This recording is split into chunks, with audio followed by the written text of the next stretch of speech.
The United Federation of Planets had charted millions of star systems across dozens of sectors, cataloged thousands of sentient species, and pushed the boundaries of scientific understanding into realms previous generations deemed impossible. Yet, for all humanity's advancement, for all the wonders discovered among distant nebulae and alien civilizations, the universe still held mysteries that defied every known law of physics. Captain Jean-Luc Picard stood on the bridge of the USS Enterprise NCC-1701D, his reflection ghosting across the main view screen as stars stretched past at Warp 7.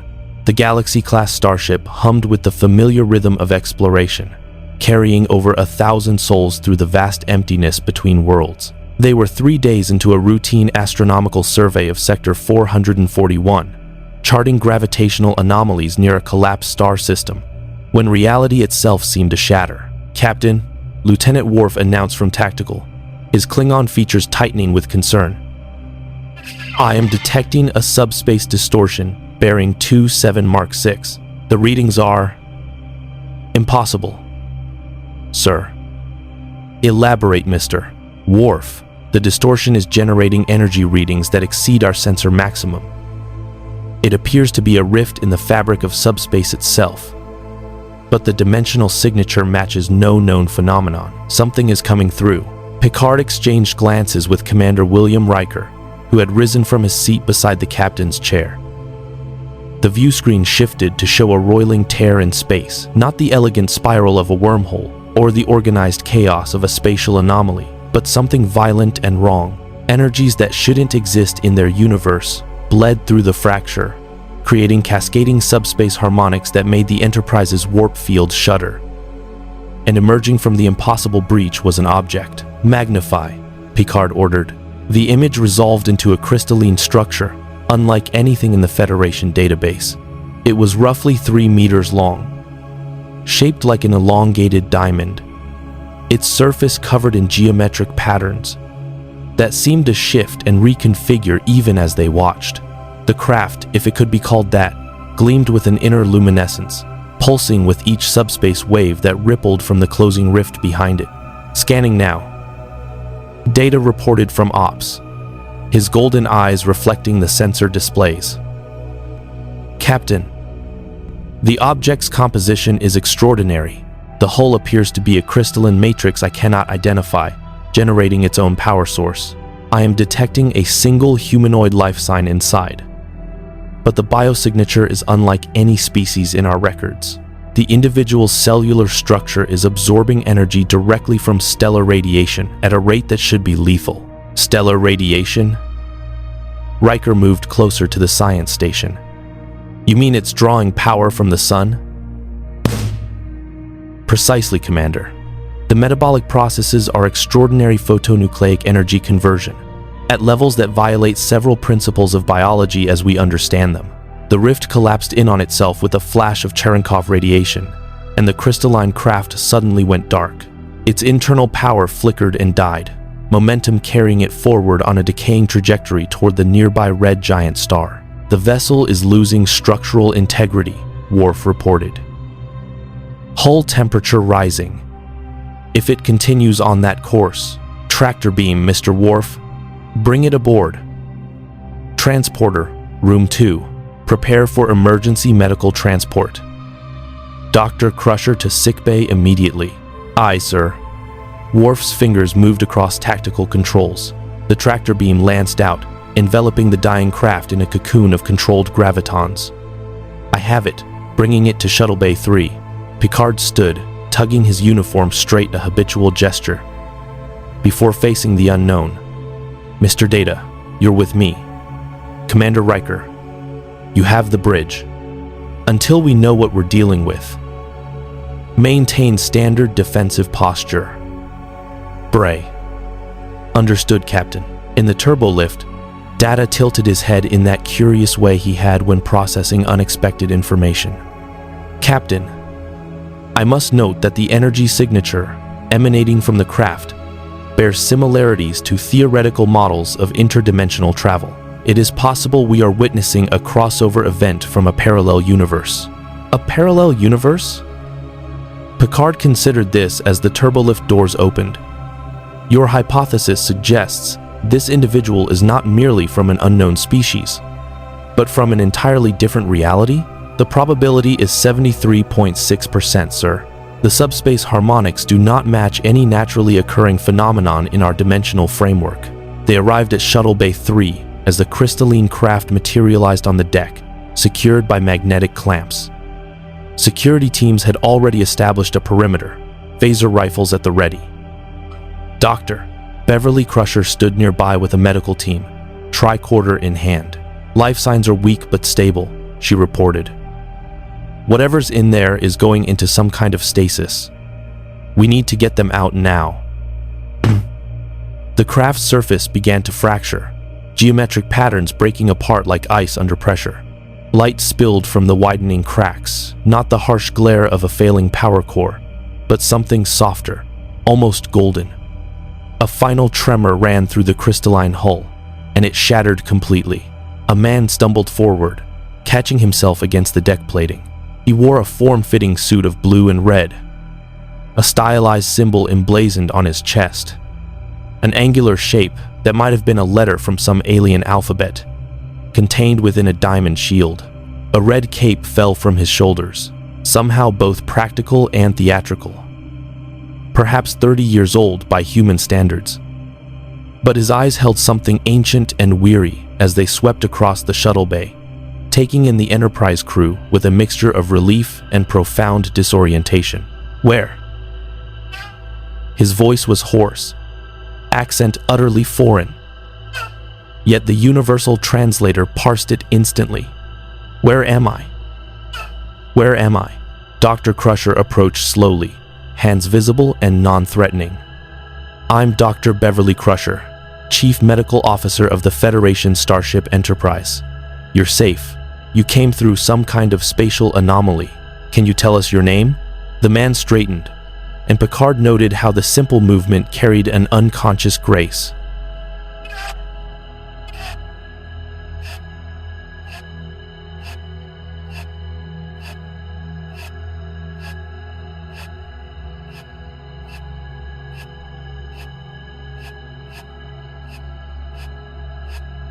Some call me Clark Kent.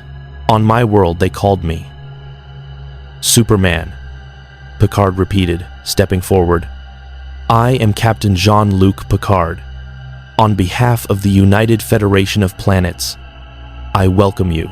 Though I must confess, we have many questions about your arrival. Clark Kent Superman nodded slowly, his gaze moving to the shattered remains of his escape pod. I'm not sure I have answers.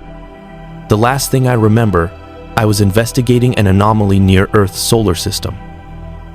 There was an energy surge, something tore open space itself, and then he gestured at the shuttle bay.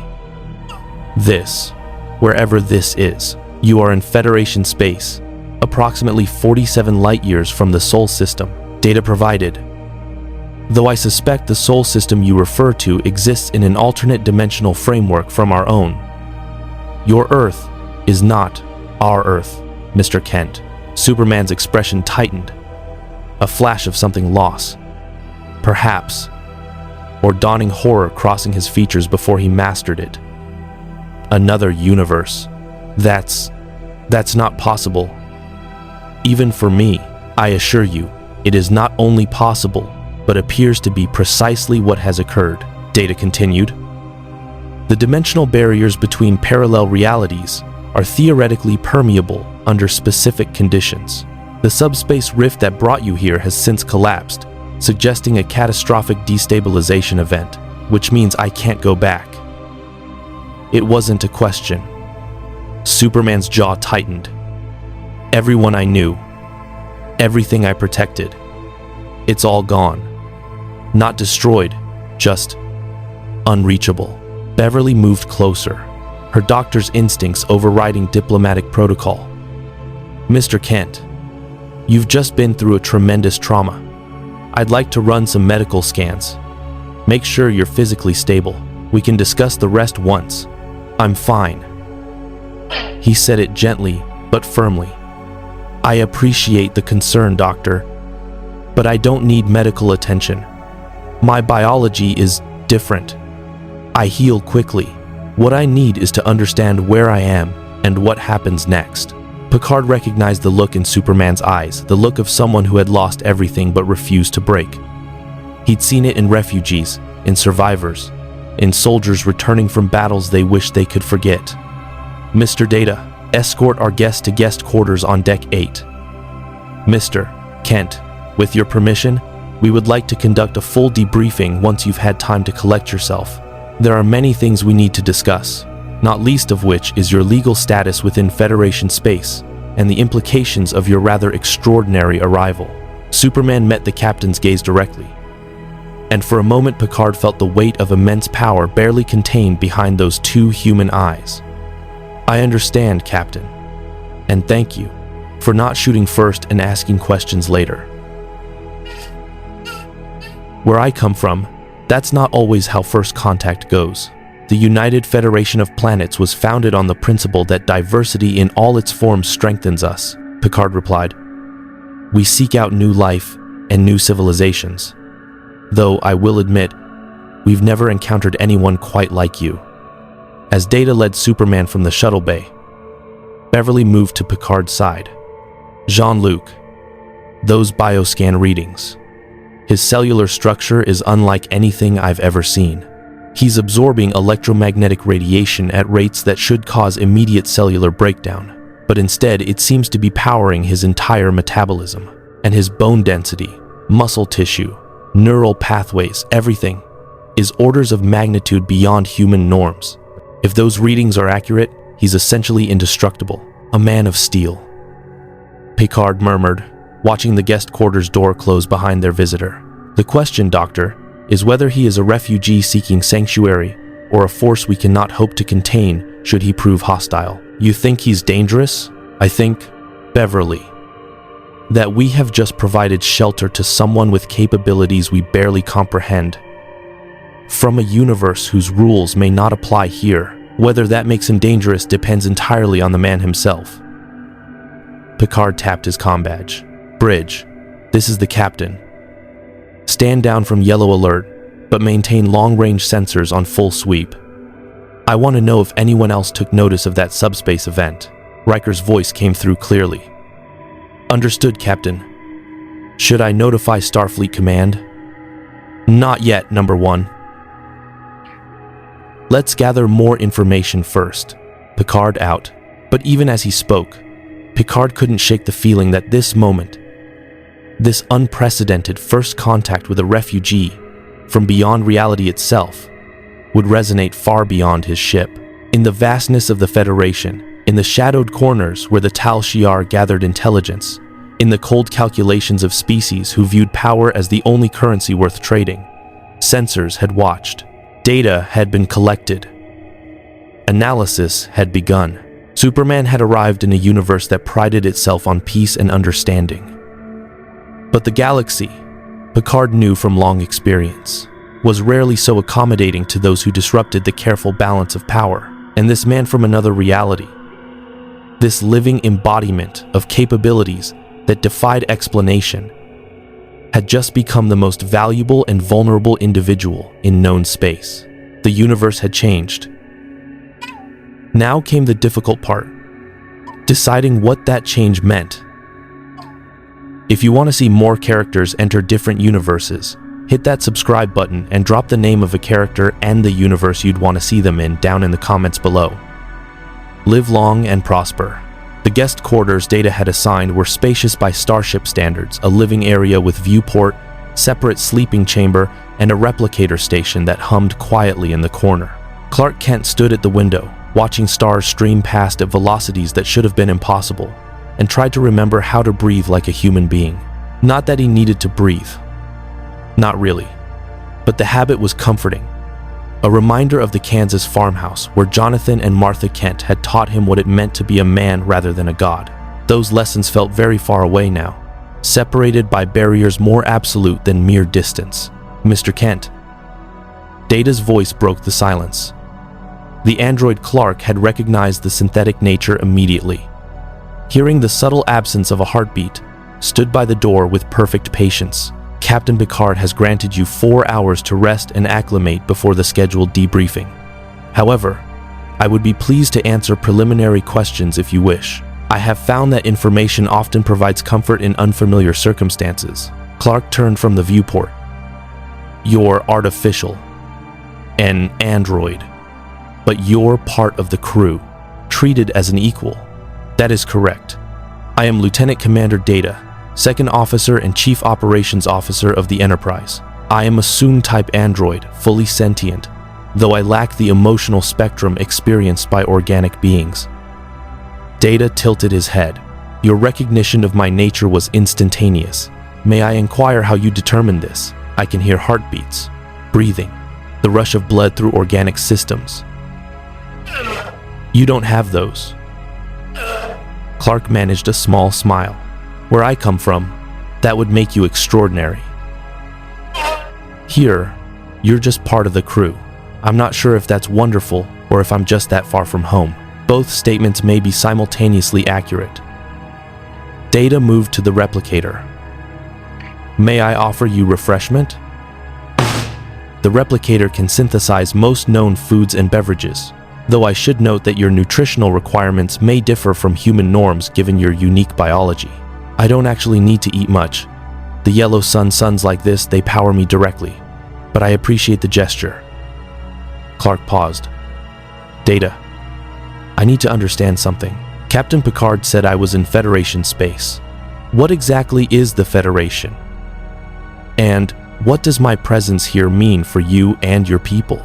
Data's expression remained neutral, but something in his posture suggested engagement, perhaps the android equivalent of enthusiasm. The United Federation of Planets is an interstellar republic composed of over 150 member worlds. It was founded in 2161 by Earth, Vulcan, Andoria, and Teller Prime, following a period of increasing cooperation and mutual defense. The Federation is governed by democratic principles, universal rights, and a commitment to peaceful exploration and scientific discovery. Exploration, Clark repeated. Not conquest. Correct. The Federation's primary mandate is diplomatic cooperation and the advancement of knowledge. We maintain Starfleet, a combined peacekeeping, exploratory, and defensive force, but our core philosophy centers on the Prime Directive, a prohibition against interfering in the natural development of pre-warp civilizations. We believe that every species must be allowed to evolve according to its own path, without external influence that might alter its cultural or technological trajectory. Clark absorbed this, his mind immediately identifying the implications. So, if a planet hasn't developed faster than light travel yet, you don't make contact, even if they're in danger. The Prime Directive is absolute in such circumstances. Data confirmed. There have been rare exceptions in cases of imminent extinction-level events, but such violations are heavily scrutinized. The principle is that civilizations must face their challenges without reliance on superior technology or alien intervention. Otherwise, their development becomes dependent rather than independent. And if I had been here, if I had seen a world dying? Clark's voice carried quiet intensity. Would you expect me to watch and do nothing? Raider. Data considered this with an expression that might have been curiosity in an organic being. That is an excellent question, Mr. Kent, and one which will likely emerge during your debriefing. Your presence here creates unprecedented legal and philosophical challenges.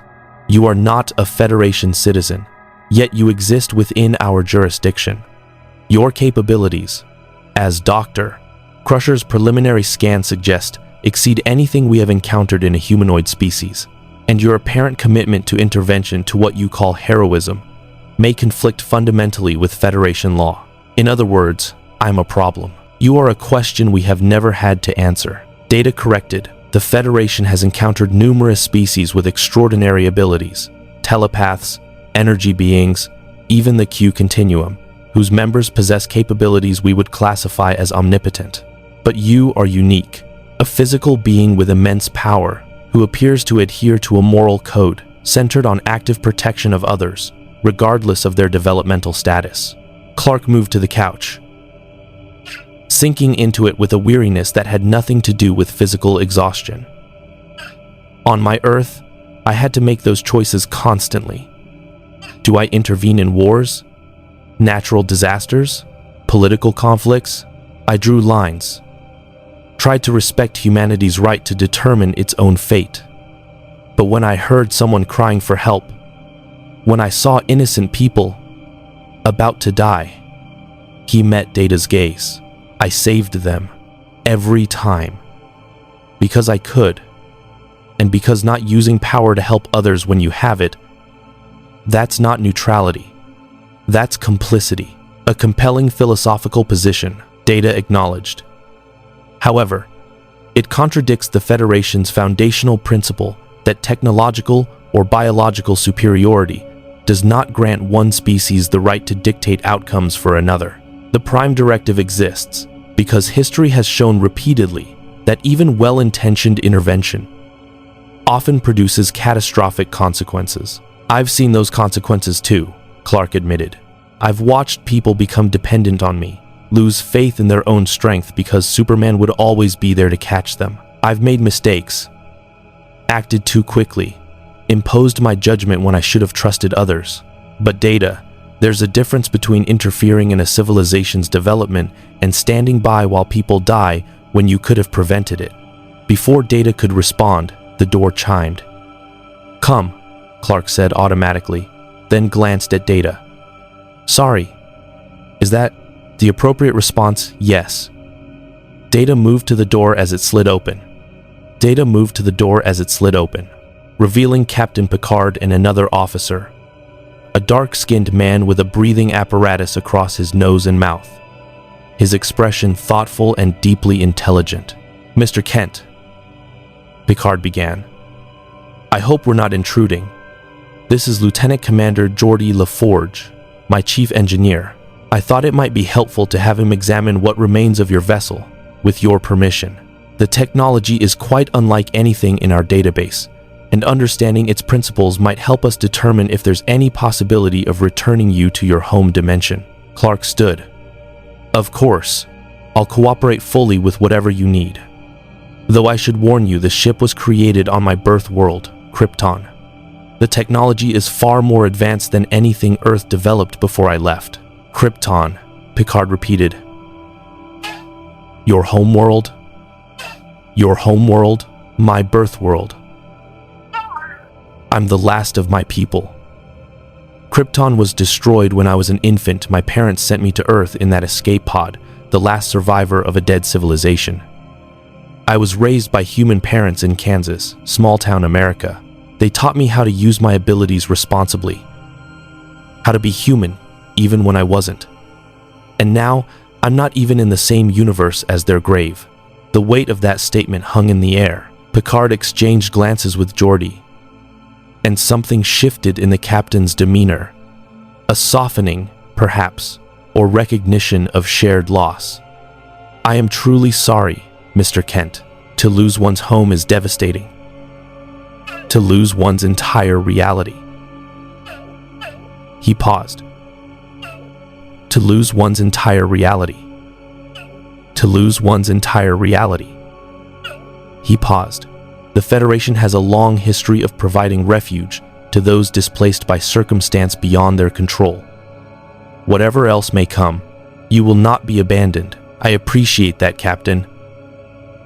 Though I suspect my situation is more complicated than standard refugee protocols usually handle." "Indeed." Picard moved further into the quarters, his command presence somehow making the space feel smaller.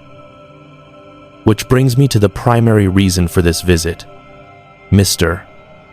Kent, your arrival was accompanied by a significant subspace distortion, one that would have been detectable across several sectors. In approximately 36 hours, we will arrive at Starbase 234 for a scheduled crew rotation and resupply. At that time, I will be required to file a formal first contact report with Starfleet Command. Crusher's medical scans, sensor logs of your arrival, and my preliminary assessment of your situation." Clark understood immediately. "And once Starfleet knows about me, the information spreads. The Federation maintains transparency among member worlds, Picard confirmed. Intelligence regarding new species, new technologies, or unprecedented phenomena is shared through proper channels. I will not misrepresent the facts. Information has a way of traveling beyond official channels. Other powers, the Romulan Star Empire, the Cardassian Union, various independent actors maintain their own intelligence networks. Your arrival was not subtle. You're saying I've already been noticed. I am saying, Picard replied carefully, that you represent something the galaxy has never encountered. A refugee from another reality possessing capabilities that exceed our ability to measure or contain. In a universe where power often determines survival, that makes you extraordinarily valuable to some and extraordinarily threatening to others. Geordi shifted uncomfortably. Captain Picard's right. I've been monitoring subspace communications since you arrived. There's been some unusual chatter, encrypted bursts, coded transmissions on frequencies we associate with covert operations. Someone's interested, and they're not advertising why. Clark's jaw tightened. I'm not interested in being anyone's weapon or lab experiment, and I won't be locked up because people are afraid of what I can do. No one is suggesting detention, Picard assured him. However, I would be failing in my duty if I did not make clear the complexities of your situation. The Federation will grant you asylum, of that I have no doubt. But asylum comes with expectations. You would be subject to Federation law, including the Prime Directive. Your actions would carry consequences not only for yourself, but for diplomatic relations across multiple sectors. In other words, I'd need to follow your rules. We all follow rules, Mr. Kent. The question is whether you can accept rules that may contradict your instincts. Because if the day comes when you hear a cry for help from a pre-warp world facing extinction, and the Prime Directive demands you do nothing. Picard let the implication hang. Clark stood, moving back to the viewport. Outside, stars flowed past in the beautiful impossibility of faster-than-light travel. All in service of a principle he wasn't sure he could honor. Captain, I've spent my entire life hiding what I am, limiting my power, trying to be human when I'm anything but. I've watched people die because I arrived seconds too late, or because I respected boundaries that someone else drew. I've made peace with most of those decisions because I understood the reasoning behind them. He turned back to Picard. End quote. But I've also learned that absolute rules applied to complex situations usually end up causing more harm than good. The Prime Directive sounds noble. I'm not sure I'm capable of that level of restraint anymore. Picard's expression remained neutral, but Clark heard the slight acceleration of his heartbeat, saw the micro-tension in his shoulders. Then I suspect, Mr. Kent, that we are going to have some very difficult conversations in the days ahead, because the Federation's principles are not merely suggestions. They are the foundation of everything we have built. And while I respect your convictions, I cannot allow them to undermine centuries of carefully maintained diplomatic relationships. I'm not asking for permission to do whatever I want, Captain. I'm saying that if it comes down to a choice between your laws and someone's life, I'll choose life. Every time. And I'll accept the consequences. Even if those consequences include exile, imprisonment, the potential destabilization of the very peace that protects billions, even then. Clark met Picard's gaze without flinching.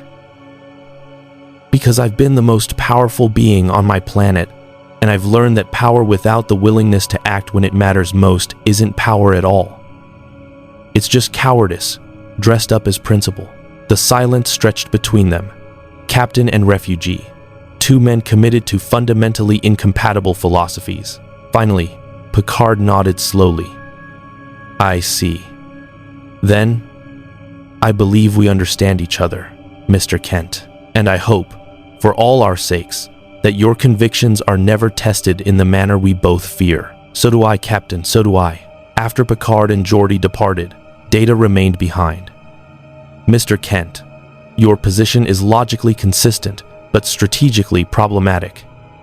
You have announced your intention to violate Federation law under specific circumstances. This will significantly complicate your asylum proceedings. Clark managed a tired smile. Story of my life. Data. I've never been very good at doing what I'm told when people's lives are at stake.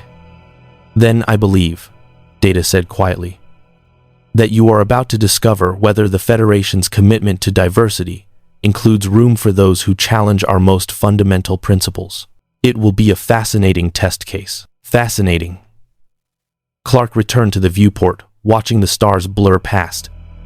I was hoping for boring. Just once I'd like boring. But even as he said it, alarm klaxons began to wail throughout the Enterprise, and Data's comm badge chirped urgently. Bridge to Commander Data. We have a situation. Long-range sensors have detected a Romulan warbird decloaking at the edge of the sector. They're broadcasting a diplomatic request for communication regarding an unprecedented entity within Federation space. Captain Picard requests your immediate return to the bridge. Data tapped his badge. Acknowledged. On my way. He turned to Clark. It appears the difficult conversations Captain Picard mentioned will begin sooner than anticipated. The Romulans are not known for idle curiosity. Clark closed his eyes, feeling the familiar weight of responsibility settling across his shoulders. He'd been in this universe less than 6 hours, and already the complications were multiplying. Some things, it seemed, were universal constants no matter what reality you inhabited. Then I guess we'd better not keep them waiting, he said. The bridge of the Enterprise hummed with controlled tension as Clark Kent stepped from the turbolift behind Data. Captain Picard stood at the center of the organized chaos, hands clasped behind his back, studying the main view screen with the focused intensity of a man calculating odds he didn't like. On screen, a Romulan warbird hung in space like a predator's silhouette, all sharp angles and menacing grace, its hull darker than the void around it. The ship was massive, easily matching the Enterprise in size, its twin wing-like structures angled forward in what could only be interpreted as an aggressive posture. Even through the view screen, the vessel radiated threat. Mr. Kent, Picard acknowledged without turning. I apologize for cutting your rest period short. It seems your presence has attracted attention faster than even I anticipated. He gestured to the view screen. The Romulan commander is insisting on immediate communication regarding what she calls a dimensional incursion into Federation space. She specifically requested information about any unusual individuals we may have encountered. Clark moved to stand beside Commander Riker, consciously keeping his expression neutral. The Romulans maintain extensive intelligence networks, Riker explained quietly. That subspace distortion when you arrived? It was probably visible from half a dozen monitoring stations across the neutral zone. They put the pieces together fast. Riker, they put the pieces together fast. The question, Picard continued, is what we tell them.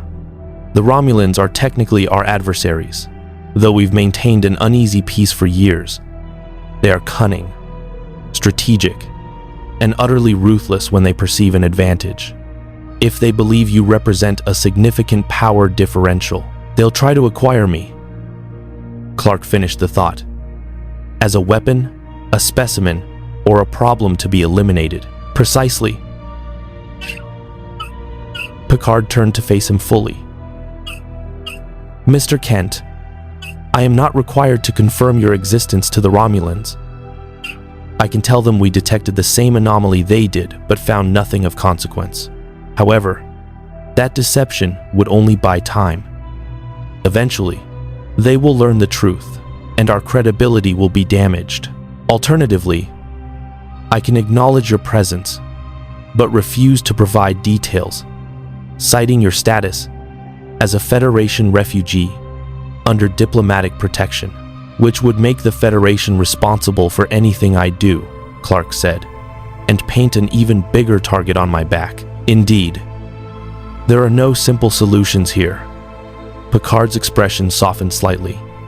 I realize you have only just arrived, and I am already asking you to navigate galactic politics, but the decision of how to proceed affects you most directly. Your input would be appreciated. Clark studied the warbird on the screen. using his enhanced vision to examine details the view screen couldn't resolve. He could see the weapons ports, the energy signatures of charged disruptor arrays, the telltale shimmer of active cloaking technology on standby. Whoever commanded that vessel was prepared for either diplomacy or violence, and probably preferred the latter. "Tell them the truth," Clark said finally. "Or enough of it. I'm here. I came through the anomaly, and I'm under Federation protection while my situation is evaluated. Don't lie for me, Captain. I've learned the hard way that deception just makes things worse when the truth inevitably comes out." Picard studied him for a long moment, then nodded. "Very well. Mr. Worf, open a channel." "Channel open, sir." The view screen shifted from the Warbird's exterior to its bridge, a darker, more austere space than the Enterprise's command center.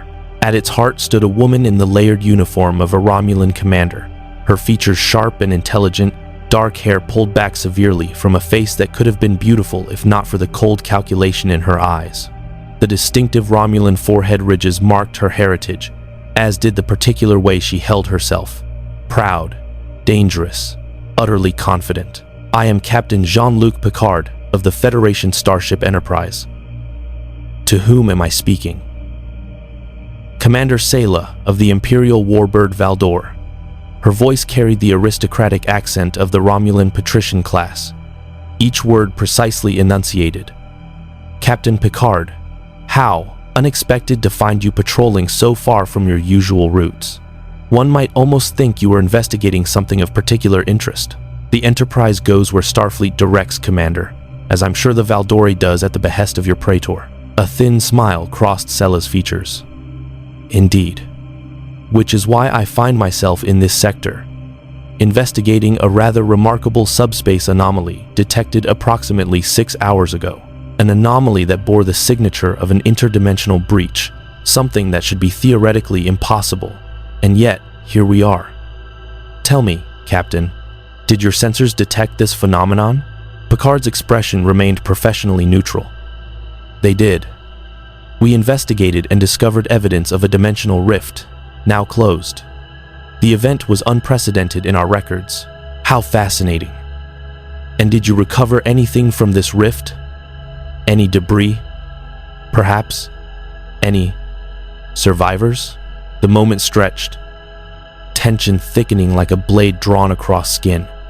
Clark felt every eye on the bridge tracking between Picard and the screen, waiting to see how much truth the captain would offer. "We did recover a survivor," Picard said carefully. "A refugee from what appears to be a parallel universe. An individual seeking asylum under Federation law, which I have provisionally granted pending formal proceedings."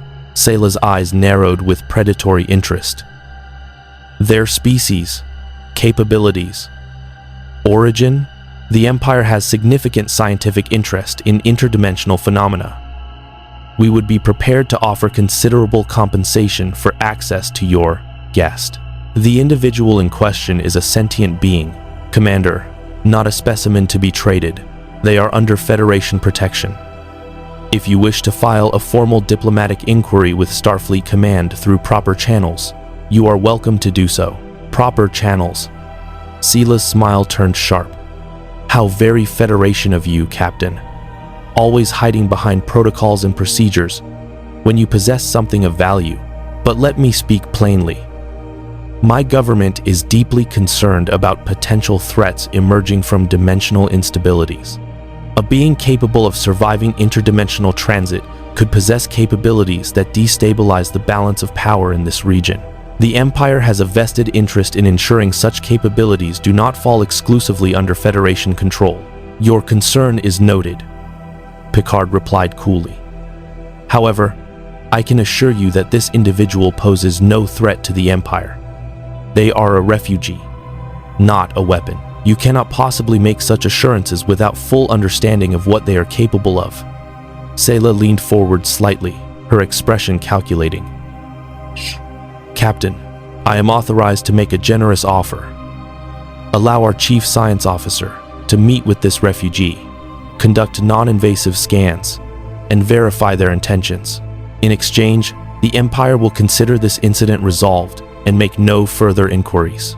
Refuse, and I'm afraid my superiors will view your secrecy as evidence that you are harboring something dangerous or valuable enough to risk diplomatic tensions. Clark had heard enough.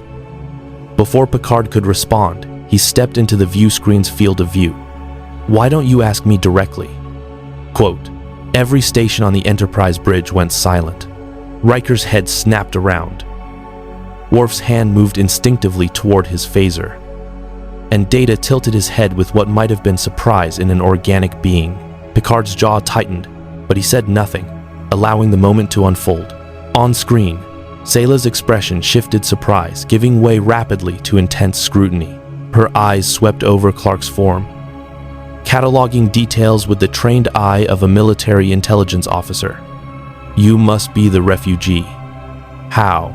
Unexpected that Captain Picard would allow you bridge access so quickly. Either he is a fool, or you have already proven yourself worthy of trust. Neither, Clark said evenly. The captain is trying to protect me from becoming a diplomatic incident, but I'd rather not hide behind others while people negotiate over my future like I'm not in the room. So here I am.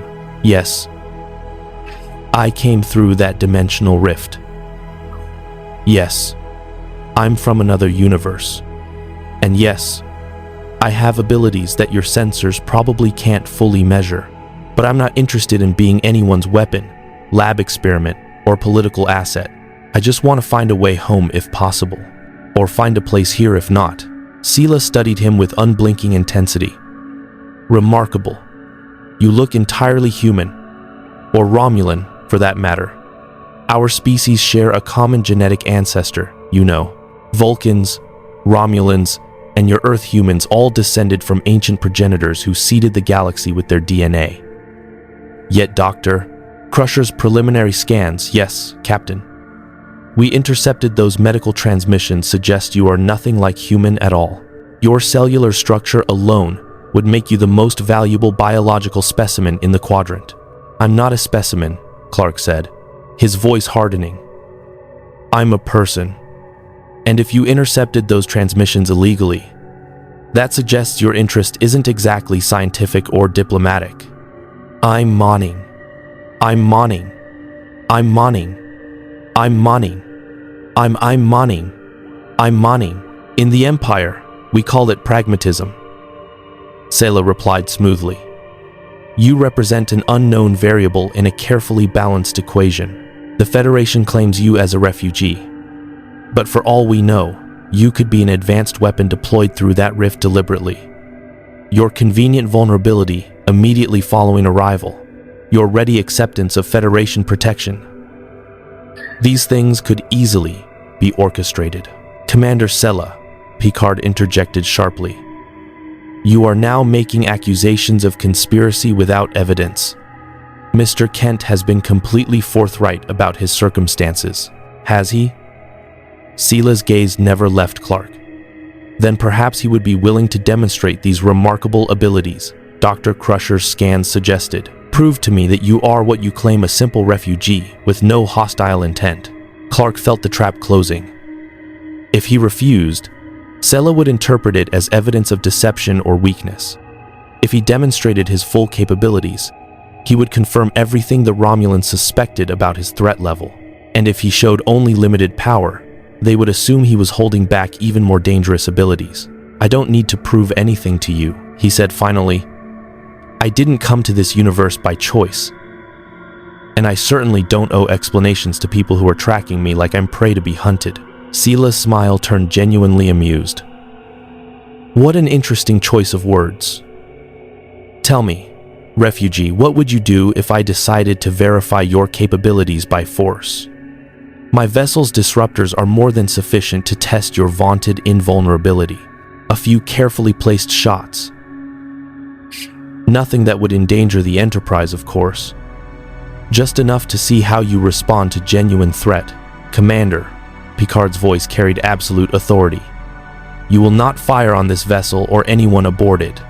Such an action would constitute an act of war, would it? I see no Starfleet uniform on your guest, Captain. By what authority does he claim Federation protection when when he is not a citizen, not a member world representative, not even properly processed through asylum channels. He is, by definition, an unauthorized alien presence in Federation space. One could argue I would be well within my rights to demand his surrender for interrogation. One could argue many things, Picard replied coldly. But you will not fire on the Enterprise, and you will not demand Mr. Kent's surrender. He is under my protection by my authority as a Starfleet captain, and that is sufficient until Starfleet Command determines otherwise. The standoff stretched across the view screen, two commanders locked in a battle of wills that could easily escalate into weapons fire. Clark felt the ship's engines humming beneath his feet, heard the elevated heart rates of the bridge crew, sensed the hair-trigger tension as hands hovered near controls that could unleash devastation in seconds. "Stand down, Commander Sela," Picard said quietly. "There is no scenario where this confrontation ends favorably for either of us. We are in Federation space. You are outnumbered. Starbase 234 is less than a day away at maximum warp. If you truly wish to pursue this matter through proper channels, file your diplomatic protest and withdraw to the neutral zone. Otherwise, you risk an incident that neither of our governments desires." Sela's expression remained unreadable for a long moment. Then, slowly, she leaned back in her command chair. "Very well, Captain Picard. I will file the appropriate protests through official channels. But understand this. The Empire's interest in your refugee has been formally registered. Should he prove to be a threat? Should he prove to be a threat? Should he interfere in affairs beyond Federation borders? Should he demonstrate hostile capabilities toward Romulan interests? We will respond accordingly. The Empire protects its own, as you protect yours. Understood, Commander. Is there anything else?" "Only this." Sela's gaze locked onto Clark one final time. "Enjoy Federation hospitality while it lasts, refugee. But remember that you are now known to powers who do not share their reluctance to use extraordinary measures when circumstances demand. The Empire has very long reach, and very short patience for threats left uncontained." The transmission cut abruptly, the view screen returning to an image of the warbird as it began to turn, its impulse engines flaring to life. Within seconds, the shimmer of cloaking technology enveloped the vessel, and it vanished from sight, though Clark could still track its energy signature with his enhanced vision as it departed the sector. "Stand down from yellow alert," Picard ordered. "Mr. Worf, maintain long-range sensors on that warbird's last known trajectory.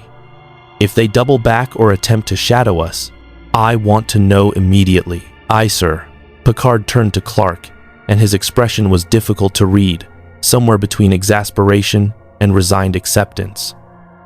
"That was an interesting diplomatic strategy, Mr. Kent.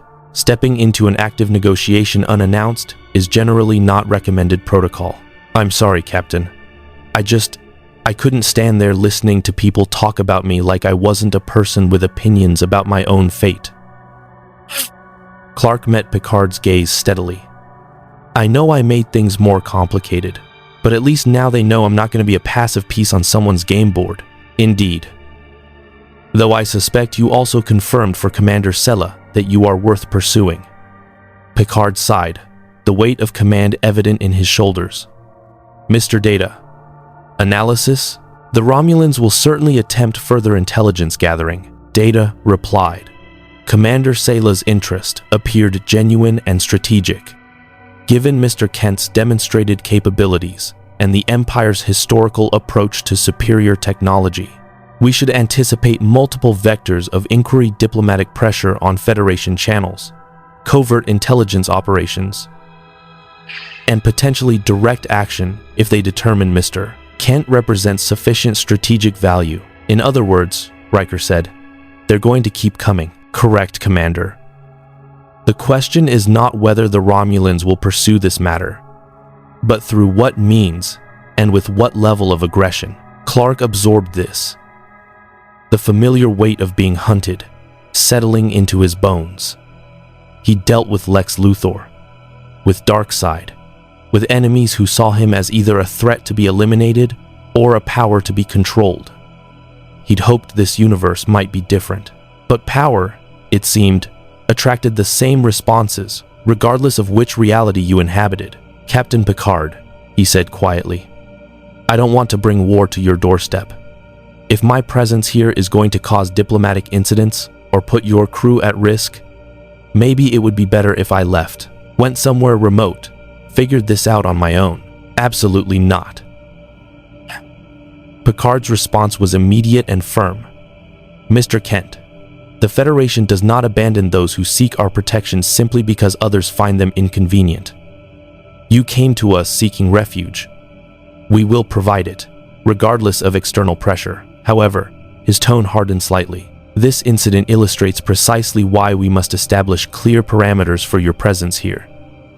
You possess capabilities that make you a strategic factor in galactic politics, whether you wish to be or not. How you choose to use those capabilities and how you integrate into Federation society will have consequences far beyond your personal situation." "I understand.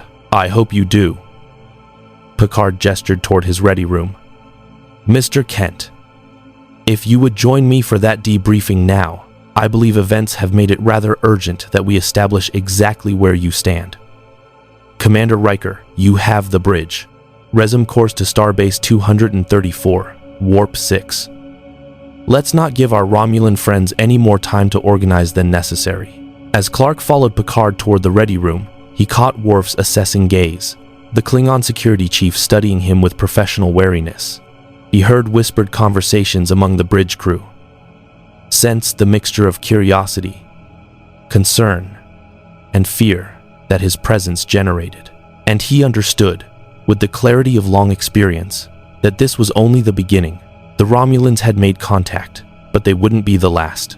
Picard's ready room was a sanctuary of controlled elegance, shelves lined with artifacts from a lifetime of exploration, a viewport offering direct views into space, and a desk that somehow managed to convey both authority and accessibility.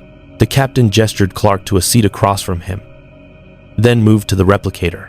"Tea. Earl Grey. Hot." The steaming cup materialized, and Picard raised an eyebrow toward Clark. "Anything for you?" "No, thank you." Clark settled into the chair, noting how even furniture in this universe seemed designed for humans despite the Federation's multi-species composition. "I meant what I said out there, Captain. I don't want to make your life harder than it already is." Picard took his seat, regarding Clark over the rim of his teacup. "Mr. Kent, in my years commanding this vessel, I have faced Borg assimilation, Q's omnipotent whims, temporal anomalies that threatened reality itself, and diplomatic negotiations so delicate that a single misplaced word could trigger interstellar war. You are not making my life harder. You are simply presenting a new type of challenge. One I suspect will prove quite illuminating." "Illuminating how?" "Because you force us to confront the practical limits of our philosophy." Picard set down his tea, steepling his fingers. The Federation was built on lofty ideals: equality, diversity, peaceful coexistence, and the Prime Directive's commitment to non-interference. These principles work remarkably well when all parties possess roughly comparable capabilities and subscribe to similar frameworks of law and ethics. But you, Mr. Kent, exist outside that framework. You possess power that places you beyond our ability to compel compliance. Yet you exist within our jurisdiction. So we must ask ourselves, can our ideals accommodate someone who is fundamentally ungovernable? 1. Clark leaned forward. "I don't want to be ungovernable. I'm not looking to be a law unto myself, but I also won't stand by and watch people die when I could prevent it, regardless of what your rules say. That's not arrogance, Captain. It's simply who I am." "I understand, and I respect the moral clarity of your position." Picard's expression grew thoughtful. "But consider this scenario. You're serving aboard this ship when we encounter a pre-warp civilization on the brink of extinction due to an asteroid impact. The Prime Directive strictly forbids intervention. Such events, however tragic, are considered part of the natural evolutionary process. Our orders would be to observe, record, and depart. What would you do? I'd stop the asteroid, even knowing it violated our most sacred law, especially knowing that. Clark's voice carried quiet intensity. Captain, I've heard variations of this argument my entire life. If you save everyone, people become dependent. If you intervene, you rob them of agency. If you use your power, you become a tyrant. I understand those concerns, but here's what I learned living as both Clark Kent and Superman. People don't lose their strength when someone helps them. They lose it when they're left to face impossible odds alone. A compelling philosophical position, Picard acknowledged, but it assumes you always know the right course of action. What if saving that civilization led to consequences you couldn't foresee? What if your intervention prevented them from developing crucial survival technologies because they never had to face that crisis? What if? Then I'd deal with those consequences. Clark interrupted gently. Captain, I'm not claiming I have all the answers. I've made mistakes. I've acted too quickly, misjudged situations, caused problems I never intended. But the alternative calculating probabilities and potential outcomes while people die, that's not wisdom. That's paralysis disguised as philosophy. The door chimed before Picard could respond. Come. Commander Riker entered, his expression grave. Long-range sensors have detected a distress signal from the colony on Galen IV. They're reporting a cascading failure in their planetary defense grid. A large asteroid, approximately 4 kilometers in diameter, is on collision course with their primary settlement. Impact in 73 minutes. Clark was on his feet instantly. How many people? The colony has a population of approximately 12,000, Riker reported. They're attempting evacuation, but they don't have sufficient transport capacity. Even with our shuttles assisting, we can't evacuate more than half the population before impact. And Galen IV is a Federation colony, full warp capability, advanced technology. We're authorized to render assistance. Picard stood, his command presence immediately asserting itself. Set course for Galen IV, maximum warp. Have Geordi analyze the colony's defense grid, see if we can bring it back online. And contact the colony administrator. Tell them the Enterprise is en route, and we'll do everything possible to assist. Already done, sir. We'll arrive in 42 minutes. That gives us maybe 30 minutes to work with before impact. Understood. Dismissed. Number 1. Begin emergency evacuation protocols. 1. As Riker departed, Picard turned to Clark.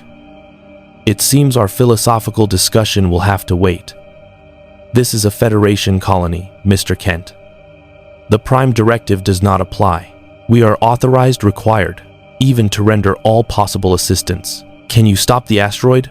That depends on several factors. If Geordi can restore the defense grid, yes. If not, we can potentially alter the asteroid's trajectory or fragment it into smaller pieces that will burn up in atmosphere. But with only 30 minutes of working time, the margin for error is extremely narrow. Clark moved to the viewport, his enhanced vision already calculating trajectories, mass distributions, energy requirements. What if there was another option? I'm listening. I could stop it. Not deflect it, not fragment it, just stop it. Fly up. Match velocity. Slow it down until it's no longer a threat. It would take maybe 5 minutes, 10 at most, depending on the asteroid's composition. Picard joined him at the viewport. You're suggesting you personally intercept a 4-kilometer asteroid traveling at velocities sufficient to cause extinction-level impact. I've done it before. Different universe, same physics. Asteroids are just rocks. Really big, really fast rocks, but still rocks. And I'm very good at stopping things from hitting planets. Mr. Kent, we have no reliable data on how your capabilities function in this universe. Dr. Crusher's scans suggest your powers fluctuate based on stellar radiation types. Galen IV orbits a Class K orange dwarf star, significantly different from Earth's yellow sun. Your power levels could be substantially reduced. Then I'll work harder.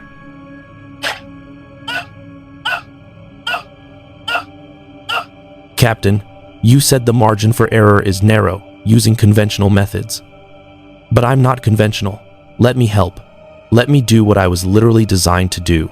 Picard studied him for a long moment, and Clark could see the calculation happening behind those thoughtful eyes, weighing risks, considering alternatives, making the impossible decisions that command required. Finally, the captain nodded slowly. Very well. But on two conditions. First, you operate in coordination with my crew, not independently.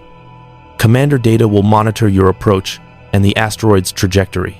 If something goes wrong, if your powers fail or the situation becomes untenable, you will abort and allow us to implement alternative solutions. Agreed? Agreed. And the second condition? Agreed. And the second condition? After this is over, we complete our discussion about your long-term status. Because if you do this, if you demonstrate these capabilities publicly, there will be no putting the genie back in the bottle. Every faction, every government, every species with an agenda will know exactly what you're capable of. The Romulans were interested before. After this, they'll be obsessed. Are you prepared for that level of scrutiny? Clark thought of Metropolis, of the Daily Planet, of the constant media attention and public debate about Superman's role in society. He'd lived under that microscope for years. Every action analyzed, every choice questioned. Moving to a new universe hadn't changed the fundamental equation. Power attracted attention, and attention brought complications. End. Ren. End of 4. End of 4. End of 4. End of 4. I've lived with scrutiny my entire adult life, he said quietly. I can handle it. What I can't handle is standing by while 12,000 people die because I was worried about the political fallout of helping them. Then let's make sure they don't die. Picard moved to the door, then paused. Mr. Kent, for what it's worth, I hope you're right. I hope your approach to intervention proves as successful here as it apparently was in your universe. Because if it doesn't, if your actions trigger consequences we cannot control, the Federation will have to make some very difficult decisions about what to do with someone who cannot be governed by conventional law. I understand, Captain. I wonder if you do.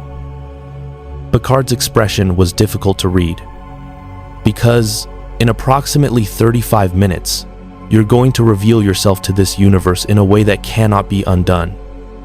And once that happens, Mr. Kent, your life as a refugee seeking quiet asylum is effectively over. You will become a strategic asset, a potential threat, and a living symbol of power beyond our ability to regulate. That is a burden very few beings in this galaxy have borne, and it has destroyed most of them. Are you truly prepared for what comes next? Clark considered the question seriously. In his universe, he'd become Superman gradually. Years of small actions building to larger ones. A reputation earned through consistent choices.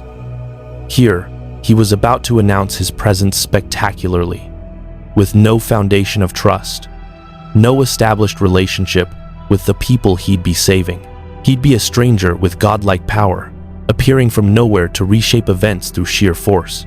But 12,000 people needed help, and if there was one thing Clark Kent had learned from Jonathan and Martha, from his years protecting Earth, from every life saved and every mistake learned from, it was this. When people needed help and you could provide it, you helped. Everything else was negotiable. I'm ready, he said. Let's go save some lives. As they headed toward the bridge, Clark felt the familiar surge of purpose that came with a clear mission. The complications would come later, the questions, the consequences, the impossible balance between power and principle. But right now, in this moment, the equation was simple. There was a problem he could solve, people he could save, and a captain willing to give him the chance to prove that power, wielded with care, could be a force for good even in a universe that feared it. The asteroid was waiting. And for the first time since arriving in this strange new reality, Superman knew exactly what he needed to do. The bridge of the Enterprise thrummed with urgent activity as Clark emerged from the turbolift behind Captain Picard. Every station was manned, displays flickering with trajectory calculations, evacuation logistics, and the rapidly diminishing time until impact. On the main view screen, Galen IV hung like a blue-green jewel against the void. Beautiful, fragile, and currently hosting 12,000 people who had no idea their world was about to change in more ways than one. "Report," Picard commanded, settling into his command chair. "We'll achieve orbit in 12 minutes, Riker announced from his position. Colony Administrator confirms they're evacuating to underground shelters, but structural analysis suggests those facilities won't survive a direct impact from an asteroid this size. We're looking at potential extinction-level event for the colony." Geordi's voice came through from engineering. "Captain, I've analyzed their defense grid schematics. The failure is catastrophic. Someone sabotaged 3 primary power junctions simultaneously. Even if I had 6 hours and a full engineering team on the surface, I couldn't bring it back online in time." Clark stepped forward, drawing attention from the bridge crew. "Sabotage? This wasn't an accident?" One pay faked us. Unknown, Worf reported, his fingers moving across tactical displays. "The colony's security logs show no unauthorized access, but the failure pattern is too coordinated to be natural system degradation. Someone did not want that grid operational when this asteroid arrived. We can pursue the question of sabotage after we've dealt with the immediate crisis," Picard said. "Mr. Data, confirm asteroid trajectory and composition." Data's hands flew across his console. "The asteroid is 4.3 kilometers in diameter, composed primarily of nickel iron, with significant silicate deposits. Current velocity is 37 kilometers per second relative to Galen IV. Impact will occur in 68 minutes, 42 seconds at main population center. Estimated kinetic energy release equivalent to approximately 400 million megatons. Casualty projections are total loss of colonial infrastructure and population." The numbers hung in the air like a death sentence. Clark had heard similar projections before, back when Apocalypse had launched meteors at Earth, when Brainiac had redirected comets, when any of a dozen would-be world-enders had tried to prove that even Superman had limits. He'd stopped them all. But this wasn't his universe, and the physics might not cooperate the way he needed them to. Only one way to find out. "Captain," Clark said, "permission to attempt interception." Every head on the bridge turned toward him. Picard met his gaze with an expression of calculated trust, the look of a commander making a decision that could save or doom thousands, based purely on faith in someone he barely knew. "Permission granted. Mr. Data, coordinate with Mr. Kent. Provide real-time telemetry and maintain open communication channels. If anything goes wrong, I'll pull back," Clark assured him. "I'm not planning to die today, Captain. See that you don't." "The Federation has invested considerable diplomatic capital in keeping you alive. It would be unfortunate if you invalidated that investment on your first mission." The faint smile took the edge off Picard's words. "Mr. Worf, open shuttle bay doors. Mr. Kent, you're cleared for departure." Clark moved toward the turbolift, then hesitated. "If this goes badly, Mr. O'Brien is the finest transporter chief in Starfleet," Picard interrupted. "You'll be fine? And Mr. Kent? Good luck." The transporter room was a marvel of elegant simplicity. Chief Miles O'Brien stood at the main console, his hands moving with practiced confidence across controls that might as well have been magic to Clark's eyes. "Stand on the pad, please," O'Brien directed, his Irish accent thick with concentration. "I've never transported anyone with your particular biosignature before, so there might be a bit of tingling. Perfectly normal. Probably. Clark stepped onto the platform, feeling the faint tingle of an energy field enveloping him. "Well, your cellular structure is absorbing so much ambient energy that the pattern buffer keeps trying to classify you as a power source rather than a person. I've compensated." But transporter technology isn't an exact science when dealing with the unprecedented. O'Brien's fingers danced across his console. Ready when you are, sir. Energize. The universe dissolved into golden light and quantum uncertainty.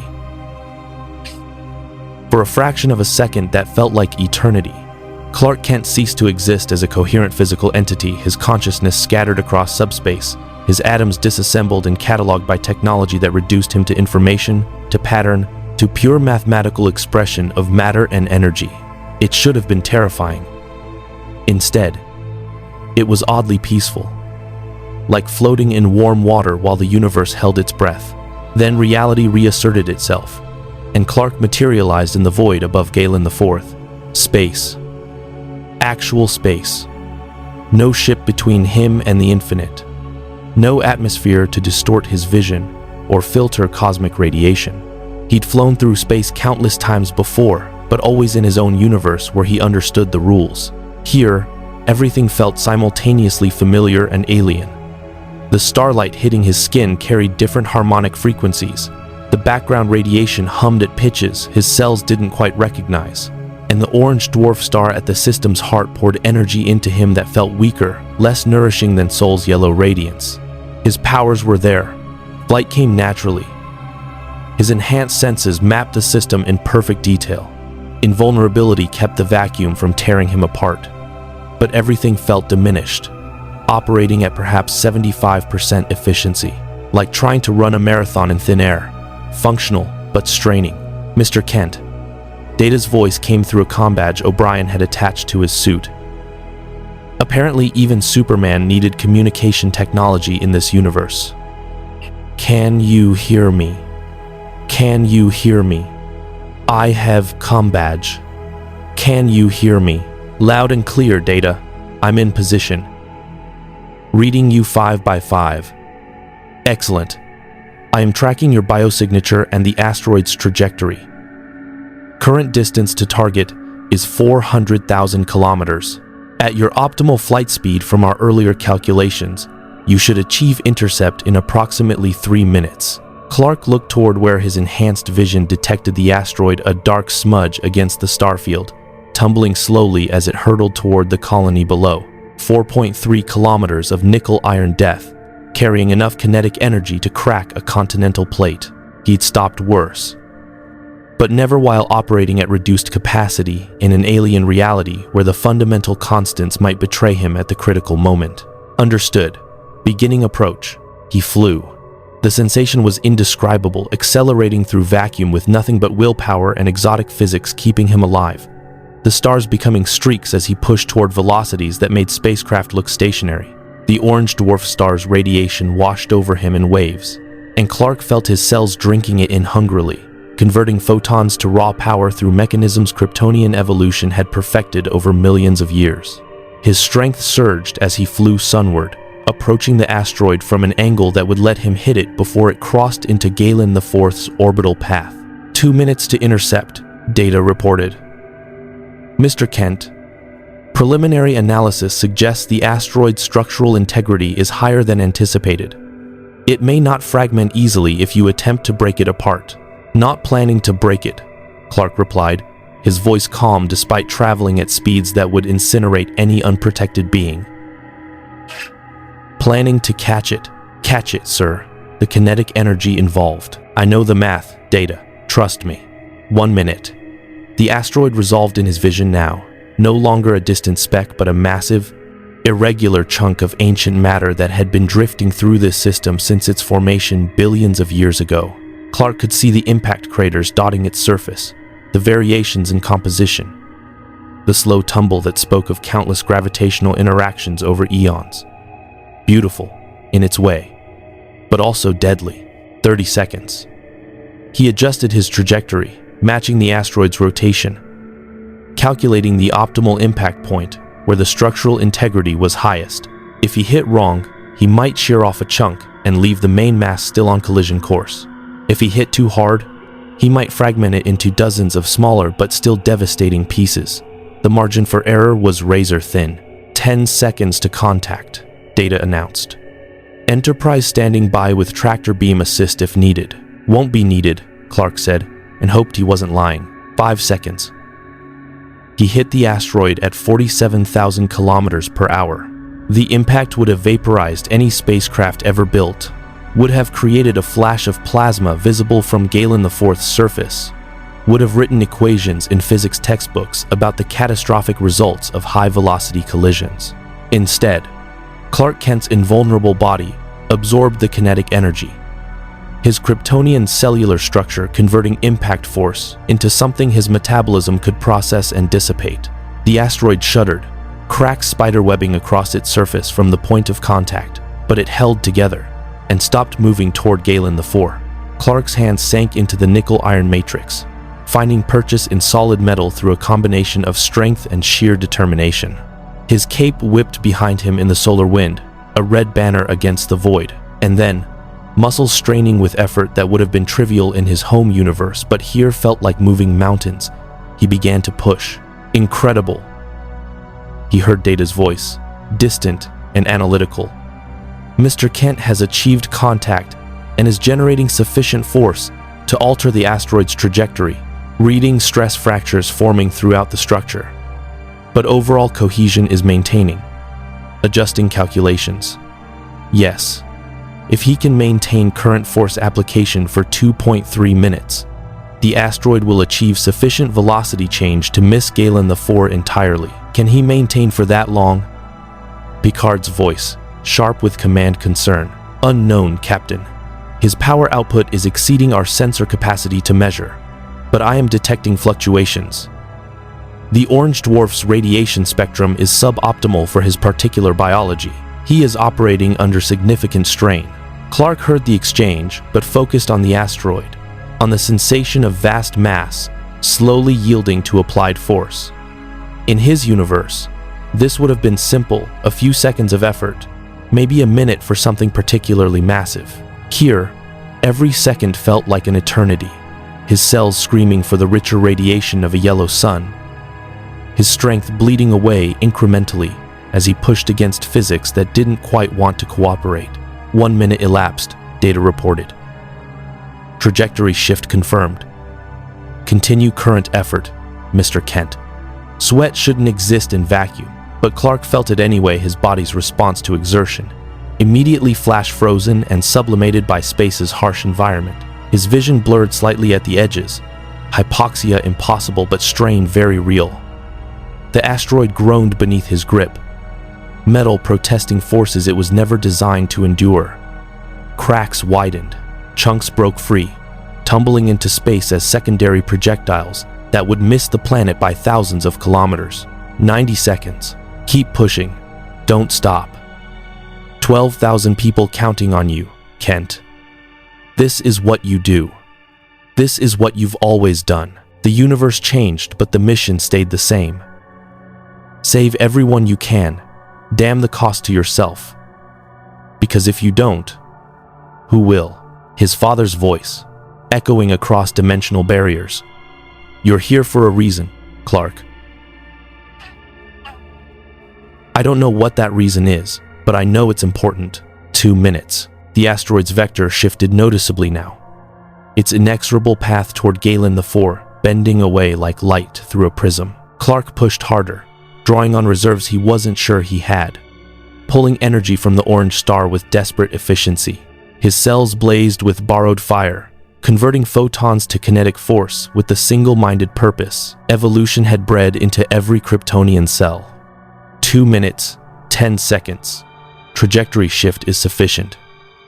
Mr. Kent, you can disengage. The asteroid will miss Galen IV by 40,000 kilometers. Clark released his grip, floating in space as the asteroid tumbled past him, its course forever altered. His chest heaved with unnecessary breaths, habit asserting itself even when his biology didn't require it. Around him, the void stretched infinite and indifferent, and for a moment, Clark felt the profound isolation of his situation. Alone in the most fundamental sense. Then Picard's voice broke the silence. Outstanding work, Mr. Kent. Colony Administrator confirms threat has passed. You just saved 12,000 lives. Prepare for transport back to the Enterprise. The golden shimmer of the transporter enveloped him, and reality dissolved once more into quantum possibility, before resolving into the familiar confines of the transporter room. O'Brien grinned at him from behind the console. "Welcome back, sir. All your bits materialized in the right order. I'm happy to report. Though I'll be analyzing those transport logs for weeks, you're putting out energy readings that make a warp core look tame." Clark stepped off the platform, legs slightly unsteady. The exertion had cost him more than he'd expected, his power reserves lower than they should be. "Thanks, Chief. That was an experience." "That it was, sir. Captain's asking for you on the bridge when you're ready." The bridge erupted in applause when Clark emerged from the turbolift. It was brief and professional, Starfleet officers maintaining decorum even in victory, but genuine. Riker was grinning. Worf offered an approving nod, and even Data's expression seemed somehow warmer than usual. "Mr. Kent," Picard rose from his command chair. "On behalf of the 12,000 colonists on Galen IV and the United Federation of Planets, thank you. What you did out there was extraordinary. Just doing what needed doing, Captain." Clark moved to the view screen, where Galen IV rotated peacefully. The asteroid, now a distant speck on long-range sensors, though I have to admit, that was harder than I expected. The different stellar radiation makes everything more difficult. "I noticed your power fluctuations," Data confirmed. "Your efficiency decreased approximately 37% operating in an orange dwarf system compared to initial readings taken near this vessel's warp core, which generates radiation closer to yellow sun spectrum. This suggests significant tactical limitations depending on stellar classification of operational theater. In other words," Riker translated, "you're not invincible everywhere." "Riker, I never was invincible," Clark corrected quietly. "Just difficult to hurt. But you're right, this universe's physics interact with my biology differently than I'm used to. I'll need to be more careful about understanding my limitations before I act." Picard settled back into his chair, his expression thoughtful. "Mr. Kent, what you've done today has far-reaching implications. The colony's administrators are already filing reports with Starfleet Command. Within hours, possibly less, every government in the quadrant will know that the Federation is harboring someone capable of stopping planetary threats through direct physical intervention. The diplomatic ramifications." "Captain," Worf's voice cut through sharply, "I am detecting multiple subspace signatures at the edge of the system. Configuration matches. Romulan warbirds. 3 vessels, sir. They are decloaking." The view screen shifted to show 3 Romulan warbirds emerging from cloak simultaneously, their dark hulls forming a perfect tactical triangle around Galen IV's orbital space. They were positioned with military precision. Weapons ports open. Shields energized. Not an exploration mission. A prepared military operation. "Red alert," Picard ordered calmly, though Clark heard the tension in his voice. "Battle stations. Open hailing frequencies." End quote. "Don't know the battle stations." End quote. Commander Seela's face appeared on screen, and her smile was predatory. "Captain Picard, how fortuitous to find you still in this system. We detected some rather remarkable energy readings and came to investigate. Imagine our surprise to discover your refugee single-handedly stopping a planetary catastrophe. Such capabilities are concerning. I believe the Empire has legitimate security interests in ensuring such power doesn't remain unaccounted for. Commander, you are in Federation space without authorization. Your presence here constitutes a violation of MODI, of treaties that were negotiated before we knew the Federation possessed living weapons." Sella's expression hardened. "Captain, I am authorized by the Romulan Senate to request formal custody of the entity you call Mr. Kent. We believe he represents a potential threat to galactic security and should be properly secured until his true nature and intentions can be verified. He's not an entity, Commander. He's a sentient being under Federation protection. And if we disagree with your assessment, Sayla gestured, and the three warbirds shifted formation, now clearly bracketing the Enterprise. We outnumber you 3-1, Captain. Your vessel is formidable, but not invincible. We would prefer to resolve this diplomatically, but the Empire's security concerns take precedence over your humanitarian sentiments. Clark stepped forward, anger replacing exhaustion. You're threatening them because of me? Not threatening, Mr. Kent. Offering a pragmatic solution. Come aboard my vessel voluntarily, submit to examination by our scientists, and allow us to verify you pose no threat. If our analysis supports your refugee claim, you'll be released within a reasonable time frame. The Empire is not unreasonable. Your record suggests otherwise, Picard said coldly. Mr. Kent is going nowhere, Commander. And if you open fire on this vessel, you will trigger an interstellar incident that your government cannot afford. We are one day from a Federation starbase. Reinforcements will arrive long before you could disable us and escape, perhaps. But we've been monitoring your communications, Captain. We know your shields were stressed during recent combat operations. We know your torpedo reserves are depleted from that encounter with the Borg last month. And we know that no Starfleet vessel could arrive in less than 6 hours, even at maximum warp. Sayla leaned forward.